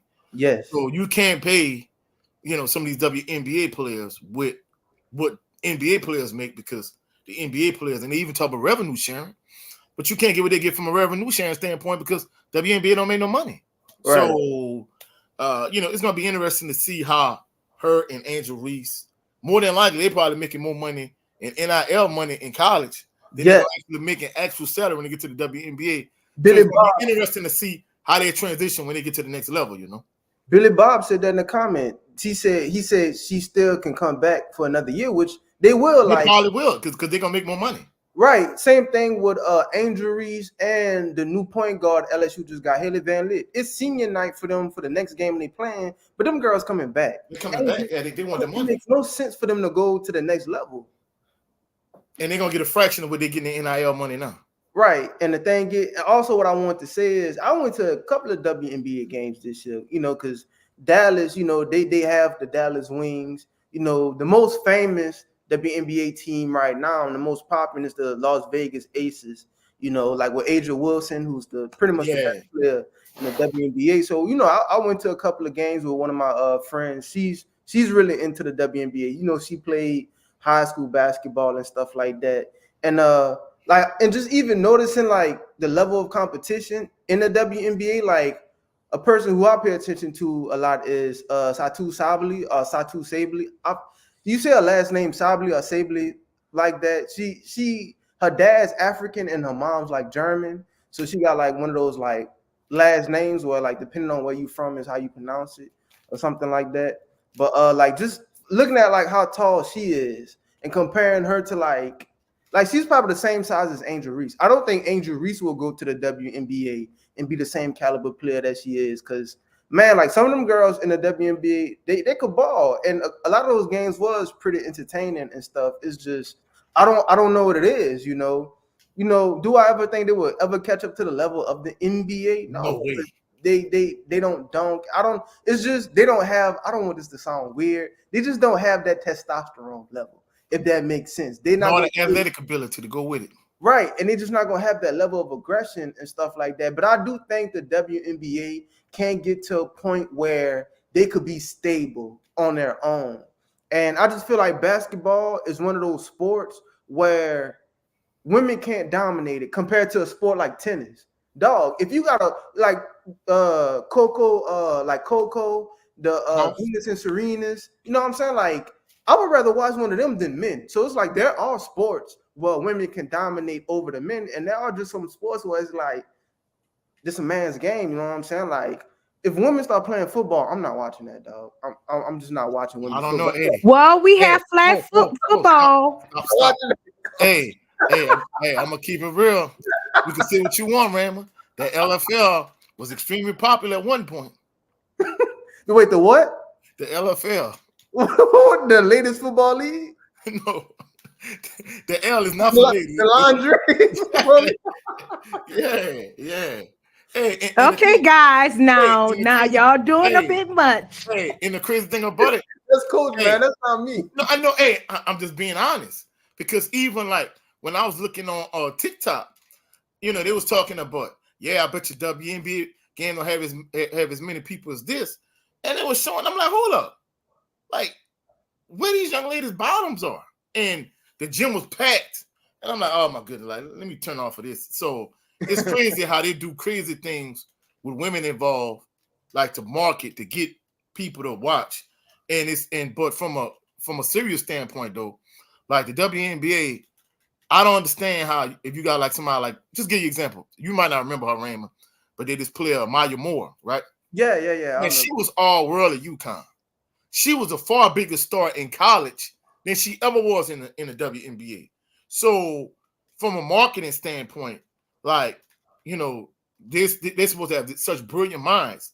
They need to figure out a way to market this game to where it's more entertaining and that they garner more attention, but more than anything, more revenue than they currently are, you know. All right. Well, guys, let's move on because let's talk about Lamar and Patrick Mahomes. I guess a lot of people will think that they are the face of the NFL, but let me say this while we are on this. I have heard that Lamar has asked for a trade. He wants to be traded. Oh my goodness, this is devastating for me, for him as a Raven. Guys, what are your thoughts? Let's start with you, Coach. Before to give this conversation a little context, Keyshawn Johnson, he was on the Pivot podcast. So I'm gonna play like this little clip to kind of give it some context. Yeah. See, here's the thing. Lamar Jackson should get the opportunities. But we live in a corporate world. And I don't necessarily know when they look at Lamar, if they look at him and say, he could be the face for a number of reasons. Okay, he deep south. So they already, you know how they Florida, they how we talk, yeah. That's how they are, because in 2019 he won the MVP. Yeah. Have you seen him on any commercial? No. About to win it again this year. And he gonna win it again. That's the messed up part about it. Yeah. You know what I'm saying? But when you bring it to the attention, people they don't want to talk about that. Right. It's like, well, wait a minute, man, hold on. This dude, 2-time MVP in 6 years. Meanwhile, the dude that we all keep hyping up, keep going home and Josh Allen, but y'all keep putting him on EA Sports and putting him on this and putting him on that, and he keep getting sent to the crib. So you look at it and you say, how could this be? This can't be this way this year with him. They've got to figure out, because they did it in basketball with Lil Penny, right? Word. Penny didn't like to talk, but Nike got so creative. I love this. That's that they figured out. That's a great call. I love that idea. Yeah, think about it. They figured out, because when you think about Lil Penny, and obviously this is when we all first started playing and becoming professionals and making money and whatnot, we looked at that. They brought in Tyra Banks and Chris Rock. So they brought a beauty in, then they brought a funny man in, and Penny didn't really have to do a whole lot, which is okay. They need to figure that out with Lamar, because they say Lamar doesn't have a personality, so to speak. Like, he's not outspoken type, personality. He got a little southern twang to him. That's okay, though. If you really want to make it work, I can make it work for you in a heartbeat. I promise you. I can put the shit together from a marketing standpoint. If you really wanted to do it, though. If you really wanted to do it. If you really wanted to do it, I can put him in all the little State Farm commercials and everything else. Yeah. If you really wanted to do it. Because think about it. What MVPs in any league? Not doing that. Not doing commercials and stuff. Not doing in any league. Some dudes ain't even in the MVP conversation to get commercials. Still doing it right. Come on now. Yeah, right. But that's, those two dudes to me are the face of the league. To me. But I could be wrong. They may tell me it's TJ Watt or something. I don't know. Those two dudes to me are. Who is the face of the NFL? So, Keyshawn Johnson and Steven Jackson, they bring, and Matt Barnes, they bring up valid points from the standpoint of, yeah, we know Lamar Jackson, he's not this over-the-top personality the way Coach Prime was in his playing career. He's not that guy. He's kind of laid back. He's soft-spoken. He's not a brash, arrogant, cocky guy. He's not this flamboyant personality. He's not extremely charismatic like a Coach Prime or Ray Lewis was. He's not dancing pregame and all this other stuff. And, he's from the deep south. He has a southern drawl. So these are different things that may potentially hinder him. However, they bring up a valid point. Like, if you look at someone like Josh Allen, who hasn't had nearly the amount of success that Lamar Jackson has had, but yet you see him in commercials. You see somebody like Travis Kelce, who's in the State Farm commercial with Patrick Mahomes. What player you know that's in the MVP conversation year in and year out, but they're not getting no like national media attention the way Lamar Jackson isn't? Like, it's ridiculous. And like he said, it from a marketing standpoint, if you really want to push Lamar Jackson, you know, he used the example of Penny Hardaway. Penny Hardaway, you know, his personality was similar to what Lamar Jackson was, but they brought in Tyra Banks and they brought in Chris Rock. You know, I know this might be a little bit before your time, Raymond, but those little Penny commercials, they were extremely popular Nike commercials. So from a marketing standpoint, if they wanted to, they could make Lamar Jackson a bigger star. However, the fact that he pushed for a fully guaranteed contract the way Deshaun Watson did, and in addition to that, the fact that his mom is his agent, and it's not one of these Goldsteins or one of these, you know, 24-karat people. They don't represent him in terms of being his agent or being his lawyer, whatever the case may be. You know, it's a travesty the fact that this dude has won 2 MVPs, and essentially, you know, my brother Jared 11 Green, he in the chat, you know, he's a Ravens fan. Like, basically, like, he's carried that team on his back, and the fact that he doesn't get much national media exposure, national media attention, like, it's ridiculous. There's no way he can be a bigger star than what he is. Me, like, what I want to put into is, I just kind of Googled. I think Antonio Brown even was in a commercial at one point. And Yeah. I just think they don't like how you could be you, but still be professional at the same time. Like me, like, you know, I could be in the corporate world, but I still got my Louisiana accent. I wear Jordans to work. You know what I'm saying? So it's like you still could be you. You still could be from the South. And I guess they don't like that. I guess they kind of want you to be like, they want to paint a picture like people like this are always cocky, arrogant, or very outspoken. They like, oh, you can't be like this and be very laid back and chill, but he is. But for me, I'm not gonna say like Lamar Jackson isn't popular. Lamar Jackson was on a cover of one of the Madden games. Even Jaden Daniels. I don't mean to cut you off, King Ray. It's not the fact that he's not popular, but he doesn't have the notoriety and the exposure and attention that he should have. Like Jay Good, he bring up a valid point. He said it's not that, you know, they got to find a way, it's that they don't want to. And I think that's what it is. If you look at his, you know, his contentious relationship with the NFL, even with the front office of the Ravens, is the fact that they don't want to push him. You know, they won't give him a fully guaranteed contract. So in addition to that, just think about it. Deshaun Watson, as good a quarterback as he is, he's done a lot less, and he's got, you know, a fully guaranteed contract. And then in addition to that, the fact that he's won 2 MVPs, and, you know, he's essentially one of the two faces of the league, like Keyshawn Johnson was saying. Yeah, but yet you don't see him all over national TV. The way you just think about it, Travis Kelce is more popular than Lamar Jackson is. No, he's not. And that's what I'm trying to say. Tell me, every black boy, that's what I'm about to say. Jaden Daniels said he got his game from Lamar Jackson. The one that just won the Heisman this year, he said he wanted to be like Lamar Jackson. Every black quarterback right now, growing up when they was younger, they wanted to be like Michael Vick. They won't be like Lamar Jackson now. Lamar Jackson is the face of the NFL, is one of the faces of the NFL. Patrick Mahomes is. The thing is, Patrick Mahomes won 2 Super Bowls. Lamar Jackson, this should have been a year he won the Super Bowl, but he didn't. I ain't gonna lie, you can say what you want. He ain't get the job done. My thing is to address Kim's question about him requesting a trade. I don't think he should request a trade. I think they should get back to what they was doing, because they was literally on the doorstep of Lamar. Man, bro, Lamar Jackson won the Super Bowl. I don't care how much the NFL don't like him or whatever and this and that. They ain't gonna have no choice but to give him that notoriety. Know what I'm saying? And it's a lot of phenomenal players that could have been and should have been the face of the NFL, but wasn't. It's like you could look at Drew Brees. Drew Brees was very humble. You never seen Drew Brees animated on the sideline like Peyton Manning or Tom Brady. But we always know Drew Brees was always undercut. He didn't get the notoriety and fame like he should have, but he was just as good, if not better than a lot of those players. Drew Brees is better than Aaron Rodgers, but who was on all the State Farm commercials doing the discount double check? It was Aaron Rodgers.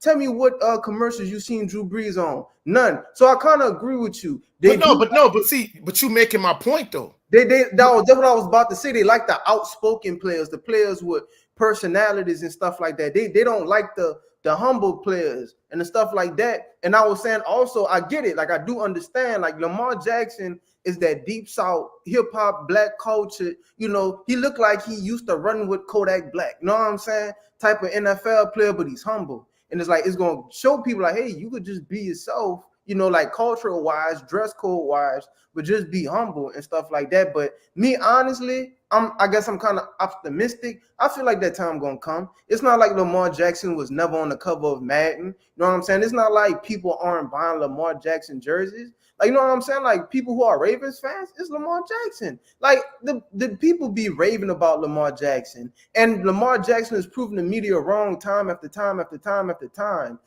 They said that he was just a glorified running back. Yeah. He shows them that he could throw the ball. Me personally, I think he kind of let some of that stuff get to his head now, because I feel like it was a lot of opportunities. He should have just took off and ran, but he just sat in the pocket to try and make a pass. But I feel like next year he's gonna wake up and realize he's like, you know what? I proved everybody wrong, and now it's time to just go do me and stuff like that. But I do. Well, see, I think the thing about it, I think that the thing that you confusing, I think you confusing his popularity with a lot of young black kids and popularity amongst the fans, as opposed to him being pushed harder. Because just think about it. If he got the commercials that he really deserved, if he got the attention and notoriety that he really deserved, he would be much more popular than he is already. So even if he is like, an extremely popular player, he probably would surpass Mike Vick in terms of what Mike Vick was in that day and time, in terms of popularity, if he was marketed the way he should be. So that's the point we're trying to make. Yeah. I don't think the NFL or these major corporations, they want to push him as one of the faces of the league. He might be popular amongst the fans, but if you poll the average person that's not an NFL fan and you ask them who Lamar Jackson is, they probably wouldn't be able to even tell you. So that's the point we make. Low key, I feel like they would. I low key feel like they would. No, they might know who Travis Kelce is. They don't know who Lamar Jackson is. They don't know who Travis Kelce is off of the strength of Taylor Swift. That's irrelevant though. I mean, that's part of from a marketing standpoint. Even with Taylor Swift, there's no way that Lamar Jackson. I mean, just think about it. Like the brother Big Joe Town saying in the chat. I mean, Baker Mayfield ain't won jack nothing. And look at the commercials he done been in. That's true. So you can't tell me if he was pushed harder from a marketing standpoint, if he got more commercials, so on and so forth, he wouldn't be infinitely more popular than he is right now. If he was pushed the way he was, if he was pushed the way he was supposed to be pushed by the league, he would be far more popular. He would have far more notoriety and attention, and he would be a much bigger star than what he already is. You notice a correlation? The people that's in all the commercials are the players that's always winning. Baker Mayfield ain't won nothing, and Josh Allen ain't won nothing. I know, but I'm thinking about Patrick Mahomes and Travis Kelce. I could understand. That's one example. That's one example. I know. That's what I'm saying. I could understand the NFL pushing Patrick Mahomes and Travis Kelce. Them dudes winning the Super Bowl every other year right now. But I do agree, like, it's no reason why Baker Mayfield and Josh Allen should be in all these commercials unless they have some type of endorsement deals as well. And I feel like that's a thing too. Like, you're still being pushed over. Right, but it's not endorsement deals. You got Nike, you got Jordan, you got Adidas, you got all these different endorsement brands. You know what I'm saying? And some who's pulling this? Somebody in the comments was talking about his mom, and I feel like endorsement brands, yes, like Nike and Adidas, not the NFL. The NFL probably don't care. The NFL could paint a positive picture, an NFL player and his mom. You know how positive of an image that would be? So I don't think the NFL is knocking that. No. And a lot of these endorsement deals are the people, a lot of these endorsements are the people that's making these commercials. NFL don't make the State Farm commercials. State Farm make the State Farm commercials. The NFL don't make the Nike commercials. Nike make the Nike commercials. Nike probably don't like the fact that Lamar Jackson's mom is his agent. Not That's the NFL. point. Right, so No, what I'm trying to say is don't blame it on the NFL. No, blame it on all the other endorsement companies like Adidas, Nike, like State Farm and stuff like that. State Farm, Allstate. Blame it on them, but not the NFL. All right. The NFL and ESPN are partners. You don't think it's a coincidence that basically at one point every opportunity they got when they got on these different ESPN platforms, that they basically were saying, hey, he was overrated, he was this, he was that. Man, that's no coincidence. The NFL are in cahoots with ESPN. The ESPN and downgrading one of your biggest stars of your league just by happenstance. So you can say what you want. The NFL is part to play in it. You know what I'm saying? I mean, I understand State Farm is a separate entity unto itself, but I promise you, if the NFL want to push Lamar Jackson as a bigger star, he would get more notoriety. And I mean, you got to realize, we talked about networking earlier. Yeah, and you got to realize they're probably using the fact that his mom is his agent as a strike against him. I mean, just think about it. He's keeping all of that money in-house. Oh, yeah. So, bro, you got to realize I got another question, too. From a systemic standpoint, I mean, basically, you're not giving generational wealth. That money not going out of your community. It's benefit somebody else. So that's one of the components in it. But I got a question. What if Lamar Jackson has turned down commercial opportunities? Like, what if I was thinking that, Ray, maybe he didn't want to be a part of things like that because there's so many things that's layered on top of that we don't know of. No, I mean, and I understand what you're saying. There's variables and components behind the scenes that we don't know. So we don't know all the variables to this particular equation. Right. You might not want to be on a TV like that. Say that again? He might not want to be out on the TV and all these commercials like that. He might not want to be doing all these different brand and endorsements. He probably just want to chill on his off time with his family. Yeah. So be more inclusive. So what you're saying is basically he allergic to money. Because I mean, last time I checked. I was just having this conversation with somebody the other day. I was telling them, when you do what you love, you don't care about money. It's a lot of people that get into a profession just for money or just to chase money. You'll never be happy. And also to talk about the Pro Bowl conversation. A lot of those players, they don't love the game like how you think they love the game. They just love the money, which is probably why they don't care about playing that hard in the Pro Bowl. And that's the thing, like, man, when you satisfied with life and you satisfied with what you do, you don't care about the money that you make. And Lamar Jackson is already making buku money in the NFL. He like, I don't need to continue to keep chasing money. And that's the problem, Ray. That's something people need to consider. What people are willing to do to gain that extra million, that extra 10 million, 5 million, whatever the number is, are they willing to sell their soul? Hey, and that's the thing. Like, you look, man, people do all kind of crazy stuff for money. And we always talk about people in hip-hop culture and all these different cultures becoming puppets, you know, and just doing all these crazy stuff for money. So it's like, Lamar Jackson is probably like, I'm trying to keep my integrity and not, you know, be some clown for the sake of money. And I respect. Now, see, this is where I cut it off right here. Just think about it. We're not asking him to be some chick on OnlyFans. No, I know what you're saying. No, but this is my point. We're not asking him to be that, but what if that's what's being offered to him? No, exactly. You gotta realize, if you're gonna be in this commercial, just say Allen Iverson when he was in Reebok commercial. Man, I mean, I promise you, if they wanted him to be in that commercial, they're not gonna ask him to get out there and make a fool of himself. And if he did, you could just turn it down. And the thing about it is, you can say what you want. At the end of the day, it's about business. If I can make money with this dude, guess what? I want him to promote my product without making a fool of himself. So the point I'm trying to make is whether y'all believe it or not, I understand there's certain dynamics and variables that we don't understand behind the scenes. But I guarantee you, if he was offered these type of things, who gonna turn on like an extra $150 million? Realistically, at one point, Michael Jordan was making more money off the court in terms of endorsements and deals than he was actually making playing on the court. So who would turn on that money? I mean, let's just be realistic.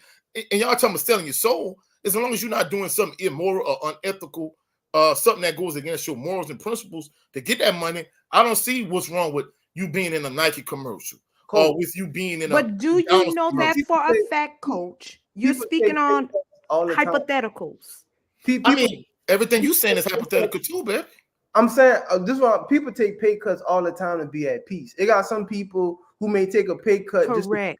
But y'all comparing. But in analogy you making, Raymond, you comparing apples to oranges. He's already making $250 million. Right. So he's probably not. But this is the point I'm trying to make. So you mean to tell me he's going to turn on an extra $100 to $250 million? Depending on the circumstance, yes. But all right. But y'all y'all under the impression, under the assumption. No, not even him being some type of puppet. Like, to do that stuff and to be on an endorsement deal, that takes time out of your schedule. That's less time you got to train. That's less time you have to film study. Less time you got to practice. Less family and friend time. Less time you got to yourself. You probably got to be in these endorsement deal meetings. You probably got to be at the endorsement deal facility all the time, shooting commercials in these meetings. And it probably comes with a lot of extra like stress and stuff you have to deal with that you're probably not trying to deal with in real life. And I know you might kind of be like, whoa, but like if you play a video game, like I know on like some of the old Maddens, old NCAAs, and some of the ESPN, not ESPN, UFC games, like when you would play career mode, it would be like, hey, you got an interview today. Do you want to do the interview or go to practice? Hey, you got to do a commercial today. Do you want to do the commercial or train? And it's like, I started to think about that. That's probably why some athletes probably turn down some deals and stuff like that. And it's not always. I could say I could agree with you, Coach. Like, he could just be overlooked. But at the same time, you got to look at the other side of it as well. He could be turning it down. You make a very valid point. But the opposite side to that is when you operate on that high of a level, just think about it. Michael Jordan made Space Jam.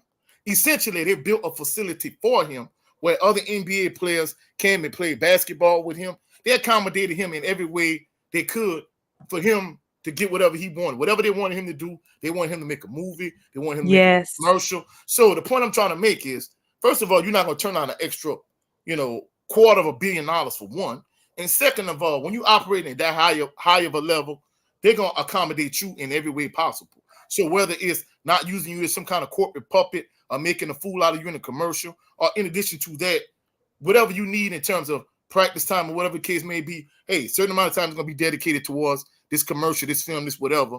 Then the rest of the time you have to yourself, and we're going to build you whatever facility you need or whatever the case may be. So at the end of the day, if they really was trying to push him, they would accommodate him in every way possible to make that happen. Let me say this, guys.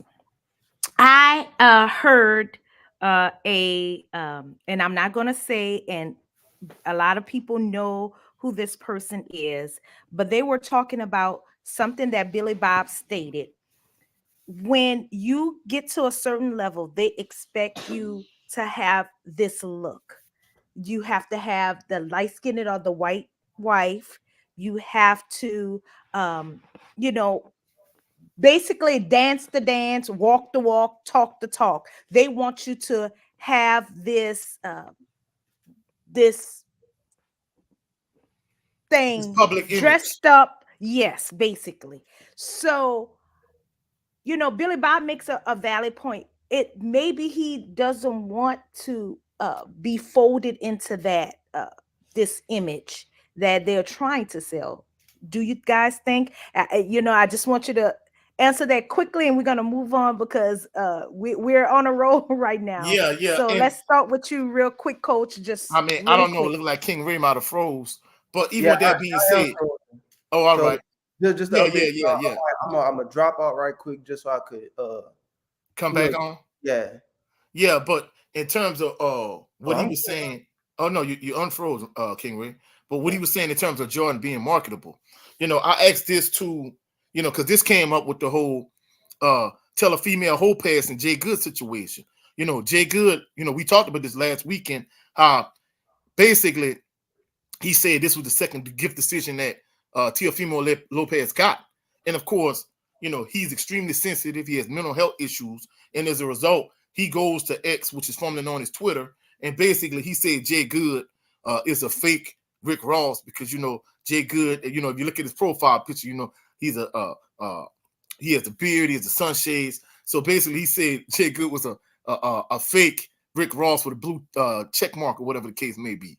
But the point I'm trying to make is, when it come to something like that is, many instances people are sensitive when it comes to certain things, but that's the social media era we living in now. But if you look at somebody like Jordan, if Jordan would have been playing today in the social media era, if you could see some of the behind the scenes stuff, Kid, you said it yourself, you don't like Jordan personally because Jordan was a butthole. They got instances of, him being disrespectful towards the rapper Chameleonaire and these different other things. From a marketing standpoint, the reason why Jordan was so marketable is because they pushed him from a marketing standpoint.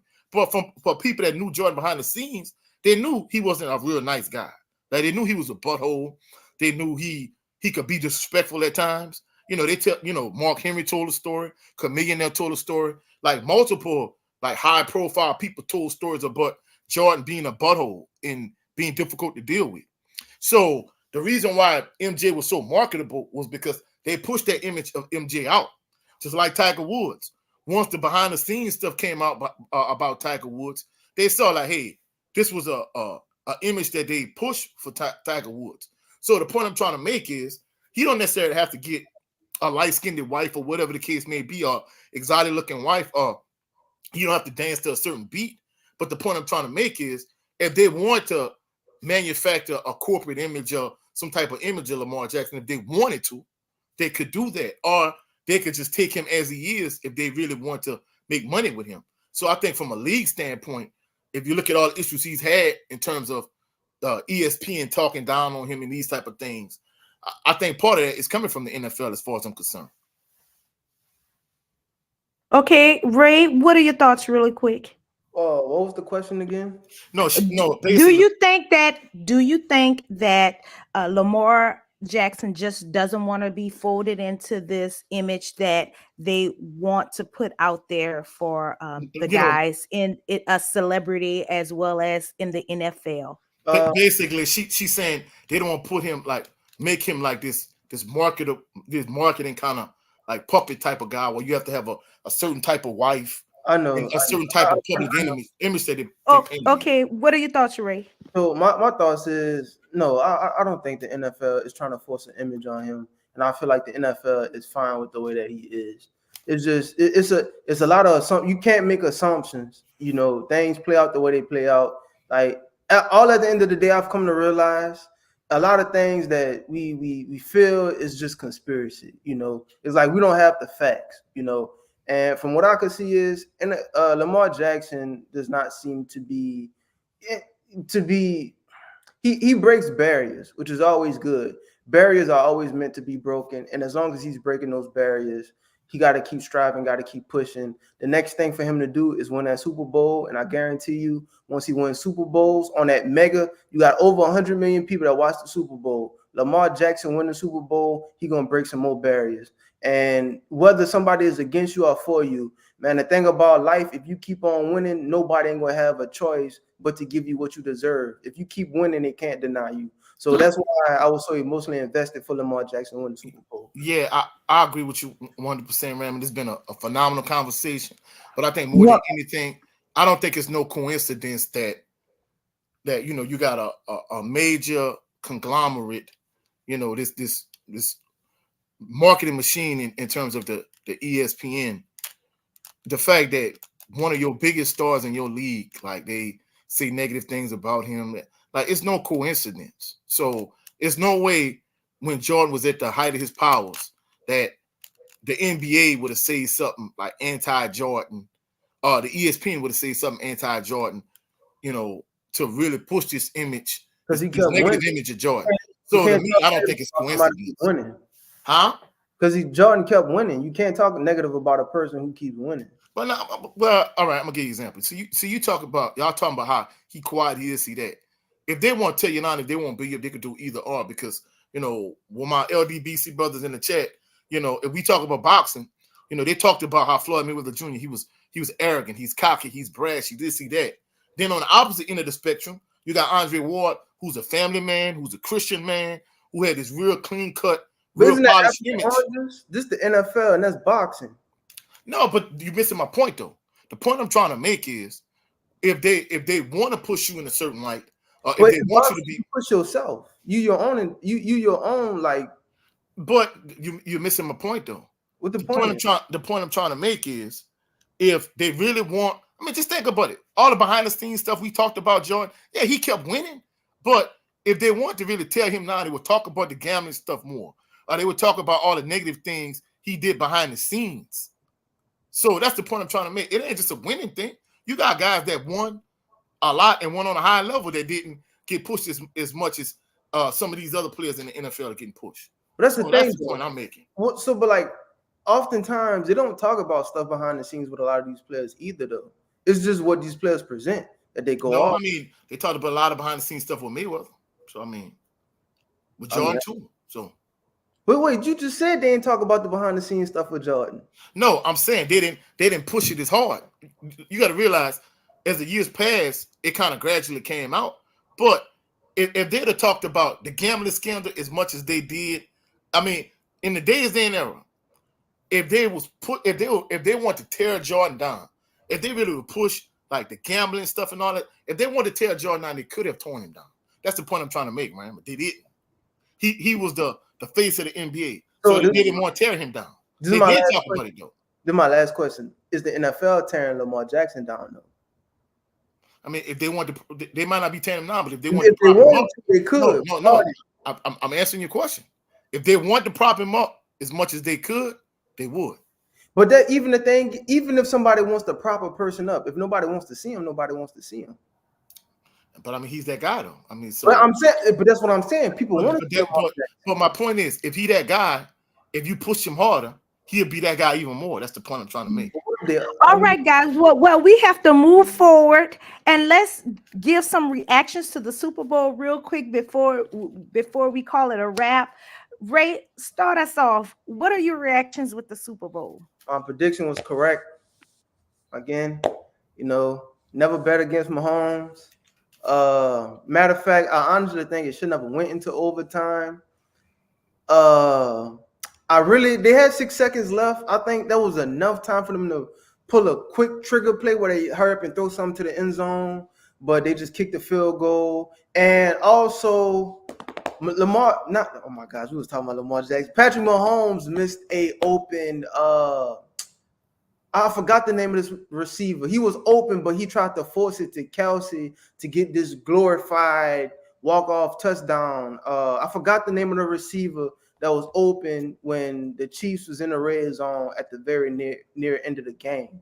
But when the game went to overtime, the 49ers made a very stupid mistake of getting in the red zone and kicking the field goal.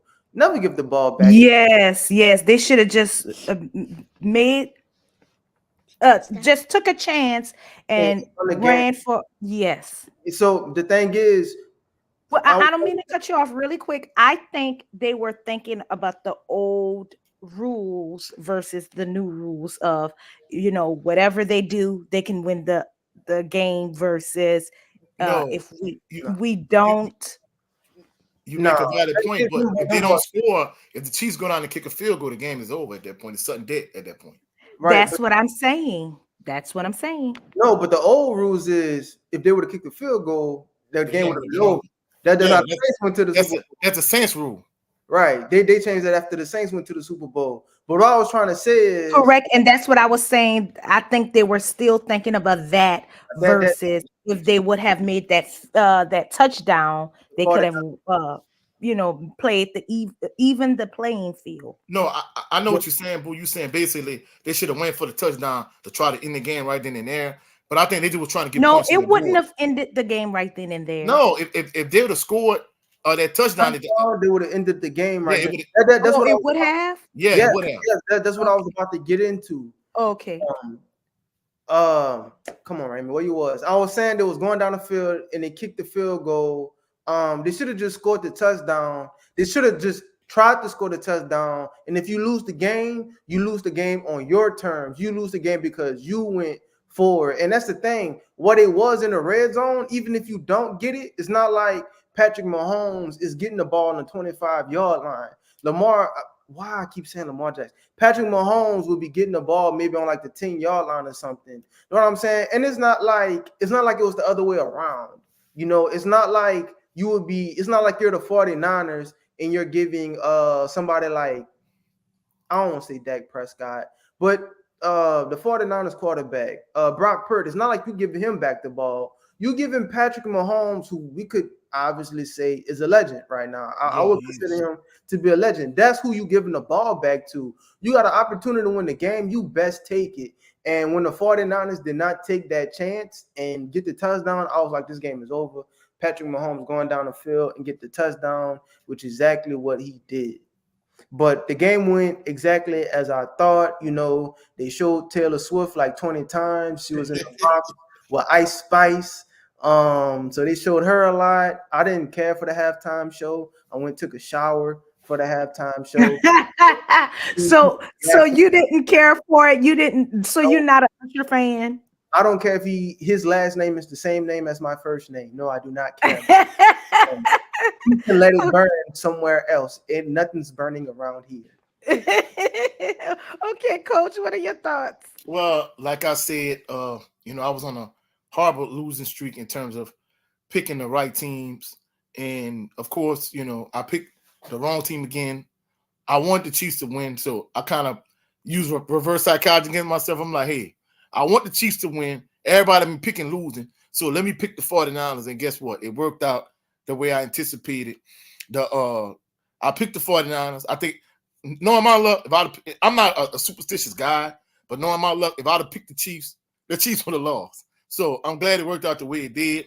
The one thing I really, it kind of ties into our previous point. One point during the Super Bowl, Travis Kelce, he bumped Andy Reid because he was upset that Pacheco fumbled the ball and that he wasn't in the game. And Tyreek Hill said on social media, on X, that had that been him, they would be talking about it nonstop. He'll probably be out the NFL, and it just kind of highlights the previous point of if that had been Odell Beckham Jr., if that had been a Tyreek Hill, if it had been maybe DeAndre Hopkins or whoever, they'd have bumped their head coach on the sideline. I mean, don't get me wrong. We always talk about how football is a heated sport, or just sports or even yelling in their face, because that's what he did. He bumped him and he yelled in his face. Just think about it. You're doing it on the biggest stage, or basically on the world stage at this point. Man, there's no way. I mean, don't get me wrong. FS1 and ESPN, they talked about it a little bit, but truthfully speaking, if Travis Kelce didn't have the complexion for the protection, they would be vilifying him as we speak, and they still would be talking about it. So, that was my biggest takeaway from the Super Bowl. Like Raymond said, I think at this point, Mahomes is a legend. I think he's going to potentially pass Brady in terms of being considered the GOAT of quarterbacks in the NFL. It was a great game, amazing game, like one of the best Super Bowls I've seen in years.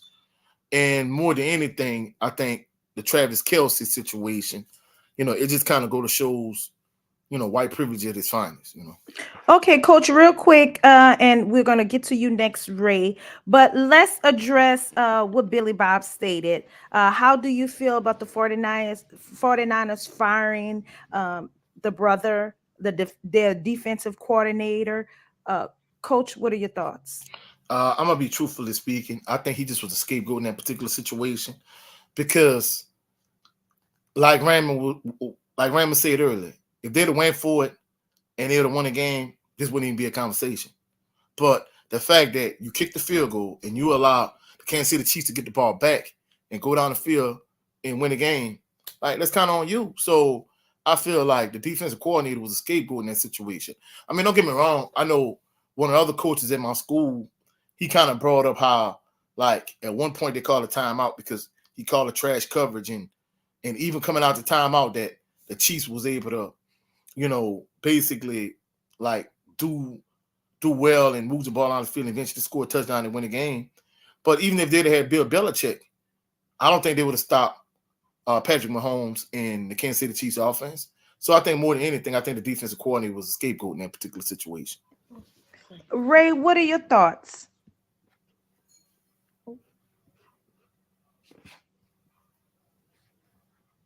You hear us, Ray? You on mute, buddy? Snap. I'm on mute the whole time. At first I seen, I was like, look like I'm on mute. But I was like, I don't think I'm on mute. But I was on mute. What was the question again? The question was the 49ers turned their defensive. Oh, yeah. Me, I think I did see that. I don't think when I seen it, I felt any type of way about it. It's just like what Coach said, like a scapegoat. It's like, oh, we lost. We just gotta do something so people will kind of like, shut their mouth or something like that. It's like, what I'm saying? Like whenever like a company loses money, they just start firing people. And like they don't even get to the issue first. They just like fire people. So it's like, I guess the 49ers did that. It's like, we lost the Super Bowl. Why? I don't know. Just fire somebody because we lost the Super Bowl. So I feel like that kind of what that was. And unfortunately, it was a brother. And but like I said, the defense didn't lose that game, in my opinion. I felt like y'all should have went for the touchdown. They held Patrick Mahomes to how many points before they scored that game-winning touchdown? 19 points. That's pretty good, because the only other team, the Chiefs to that amount of points was the Ravens. You know what I'm saying, when they played them in the conference championship game. But I think the defense played, honestly, overall, I think the 49ers still played good. It's not like they got blew out. It's not like the first time they lost to Patrick Mahomes where they blew like a 10-point lead in like the fourth quarter.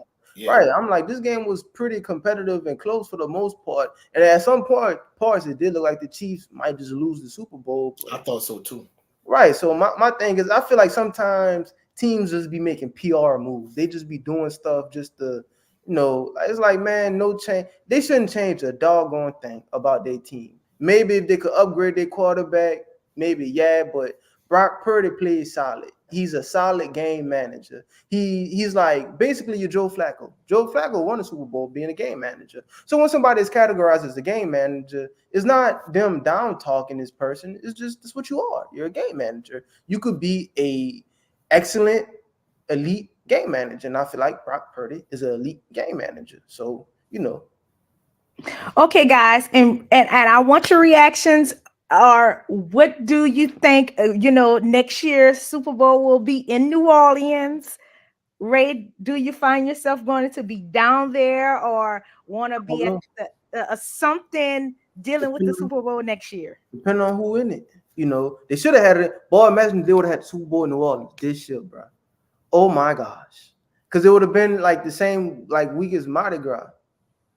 Yes, you're right, Ray. They tried to do that for next year, but Mardi Gras gonna be in March next year, so it's not gonna fall around the same time. But I mean, the only way I'll go is if the Saints in there. Saints not in there, I really don't care. And that would be an awesome, touch to it if the Saints could be in the Super Bowl at home. But Coach, what are your thoughts? Please, Coach, please try to be optimistic because I feel like I know what you're gonna say. Yeah, you already know. The Saints, as long as the Derek Carr quarterback, we ain't getting to the Super Bowl. Dennis Allen and Derek Carr, if you give it to them, yeah, I'm in. But nah, and you gotta realize not only that, but only one team was able to play the Super Bowl in their home stadium, and look who had the quarterback, Tom Brady. So I mean, hey, I don't think that was a coincidence. Yeah, I feel like they intentionally did that. Well, maybe not, but I mean, at the end of the day, I mean, it's only one team in 50 years. So I mean, hey. Okay, so guys, the draft. Let's dab into this real quick before we wrap things up. Coach, what are your predictions? What do you think? Because as For now, I know that we have a few teams that they're looking for some quarterbacks, because I know they're trying to replace they're trying to replace some quarterbacks here or there. Like they're trying to get rid of what's his name, who was on the all of the commercials as the Tom Brady? no, what is his name? And I think Billy Bob talked about it, because he had the commercial dealing with he's being at home You with talking the about Aaron baby. Rodgers? No, Oh, you talking about Baker Mayfield? yes, Baker Mayfield. They are supposed to be replacing Baker Mayfield. Who, the And Bucks? yes, they are Wow. supposed to be. So there are some things that, some changes that are supposed to be made during the that during the next football season through the draft. What are your thoughts, Coach? Well, this for me, this conversation kind of stemmed from Super Bowl week, and basically this reporter asked Shannon Sharp, he's from Chicago. He was saying what the Bears should do with the number 1 pick. Should they keep what his name is Raymond, the quarterback from The Ohio State. quarterback for the Bears. Yeah, I seen that too. I was telling it to somebody that. Yeah, he said should they keep Justin Fields and trade the number 1 pick? Because if you trade the number 1 pick, you're gonna get like 3 first-round picks minimum. But However, let me say this, Coach, real quick. I don't think it's necessarily Justin Fields. They have so many more problems with the Bears, because my household, we watch the Bears as well, because we my divided. yes. So but I don't think he is the problem. That they need a defensive line. They need offensive line. I mean, if you have so many things that is needed, how can you put all of that on one person? Well, see, that's the big major issue in the major dilemma. I mean, of course, leading up to the draft, like we're gonna have multiple conversations about who the Bears should take number 1, what they should do with the pick, whatever the case may be. And then not only that, certain players, they draft stock, it rises and it falls. So there's going to be a evolving conversation. But even with that being said, as a general manager, this decision could kind of cost you your job. The same way Kevin Pritchard taking Greg Oden over Kevin Durant, even though that's NBA, like decision could cost you your job. So not only is your job riding on it, like the livelihood of yourself, the security of your family, it depends on you making this decision. And I think it's a difficult decision. Like you said, they have a lot of different holes they need to fill. So if you keep Justin Fields and you move that first-round pick to somebody that wants to potentially move up and get Caleb Williams, or to get Jaden Daniels, or whoever you believe your guy is, if you do that, you could fill multiple holes with those picks, and you could potentially build your team out. But if you don't believe in Justin Fields, are you willing to pay him $30, $40, $50 million in like minimum money? That's not counting like all other potential money he could get with incentives and so on and so forth. But if you don't believe in him, you trade him, because supposedly the major destination for him is the Atlanta Falcons. Supposedly the Falcons are interested in him, and they're also interested in Russell Wilson for the Broncos. So either you trade him to the Falcons and you get supposedly Drake London, or some other picks or whatever, like so you swap picks and you get Drake London in addition to that and get all the stuff, or you trade Justin Fields to the Falcons and you get some compensation back for Fields, and you take Caleb Williams and you move forward. So either way they could go, it's a catch-22. I think if it was me in that particular situation, I think they put Justin Fields through too much. I would just move him to the Falcons. Hopefully maybe I'll get Drake London in return. Maybe I'll get one of the high-profile pieces, high-profile players, and maybe one of their first-round picks, and I'll take Caleb Williams and I will move forward. Okay, Ray, what are your thoughts? My thoughts for the Saints, And you knew what I was gonna say next, but go ahead.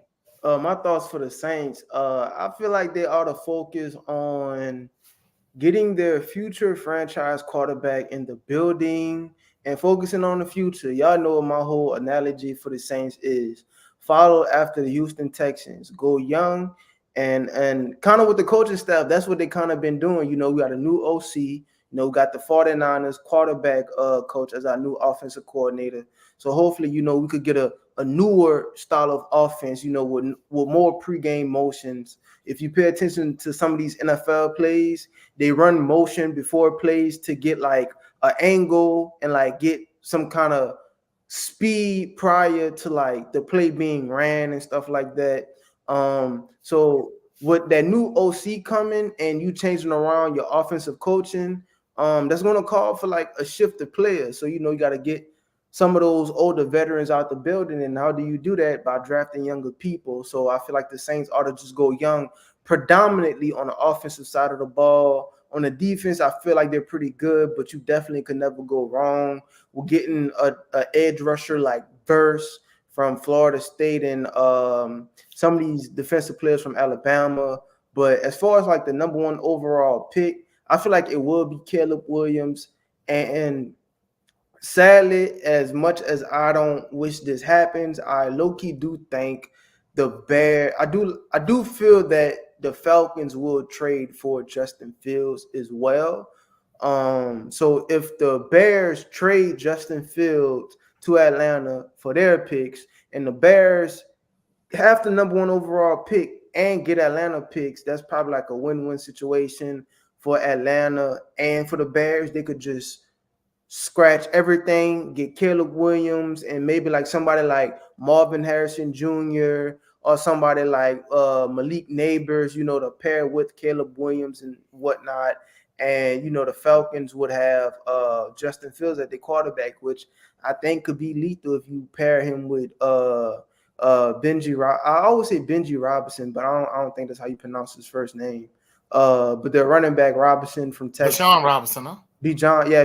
I don't know why I was going to say Benji Robinson, but Bijan Robinson and Drake London. And I think Atlanta got another pretty decent wide receiver. Oh, Kyle Pitts. And they got another tight end. I forgot his name.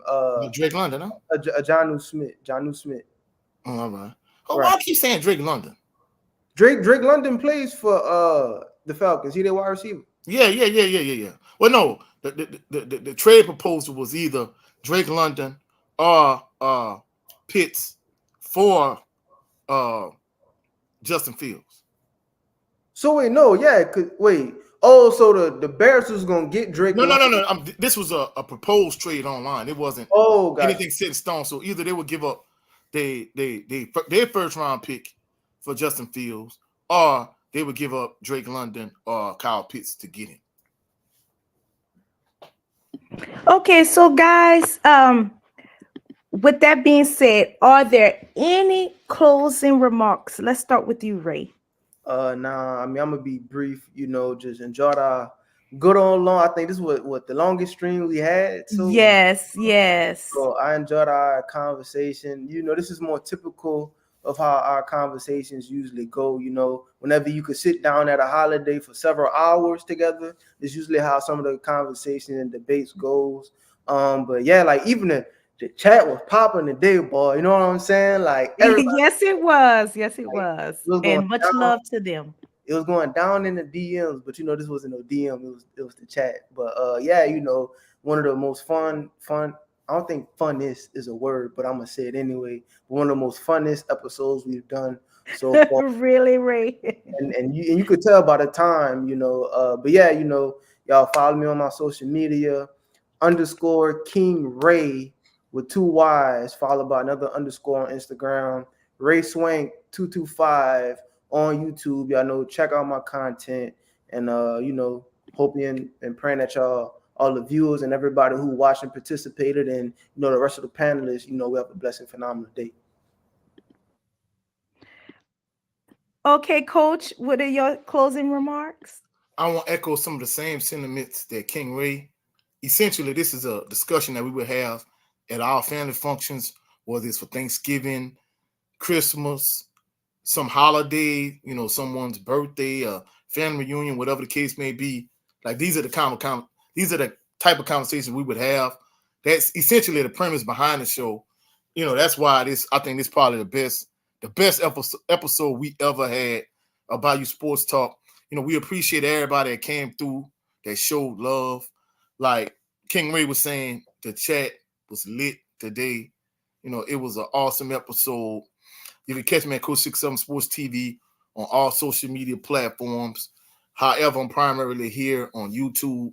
For those individuals that have not done so already, check out my top 5 Southern University quarterbacks, top 5 Southern University running backs videos here on the channel. In addition to that, myself and my brother Jared 11 Green, we're going to do his show tomorrow night, between 7 o'clock and 7:30 p.m. Central Standard Time, the Southern Baller Show. In addition to that, our other panelist, Rude Dog, he won't try to do some show sometime between 9 and Marble. We'll see how things play out. Sometimes it's hard to catch Rude Dog. But like I said, it was an amazing show. We can't give enough gratitude for, y'all coming through, showing love. All the kind words we've been receiving in the chat the last couple of weeks. We appreciate y'all to the fullest. Y'all have a blessed, phenomenal evening. Y'all have a blessed, phenomenal evening. Y'all have an even better work week. We're going to catch y'all next week in the same time. Peace and blessings to everybody. Guys, please like, subscribe, share. If there are any topics you would like us to discuss, please put it in the comment section below. And please tell a friend. And being that this is Black History Month, guys, I'm going to close with a quote from Jesse Owens. He said, we all have dreams. But in order to make dreams come into reality, it takes an awful lot of determination, dedication, discipline, and effort. So we must do something for ourselves this month, guys, to make ourselves great and to let people know that our Black history is still alive and well as long as we are alive, guys. So y'all have a great day. I love y'all till we meet again. Y'all be blessed. Bye-bye.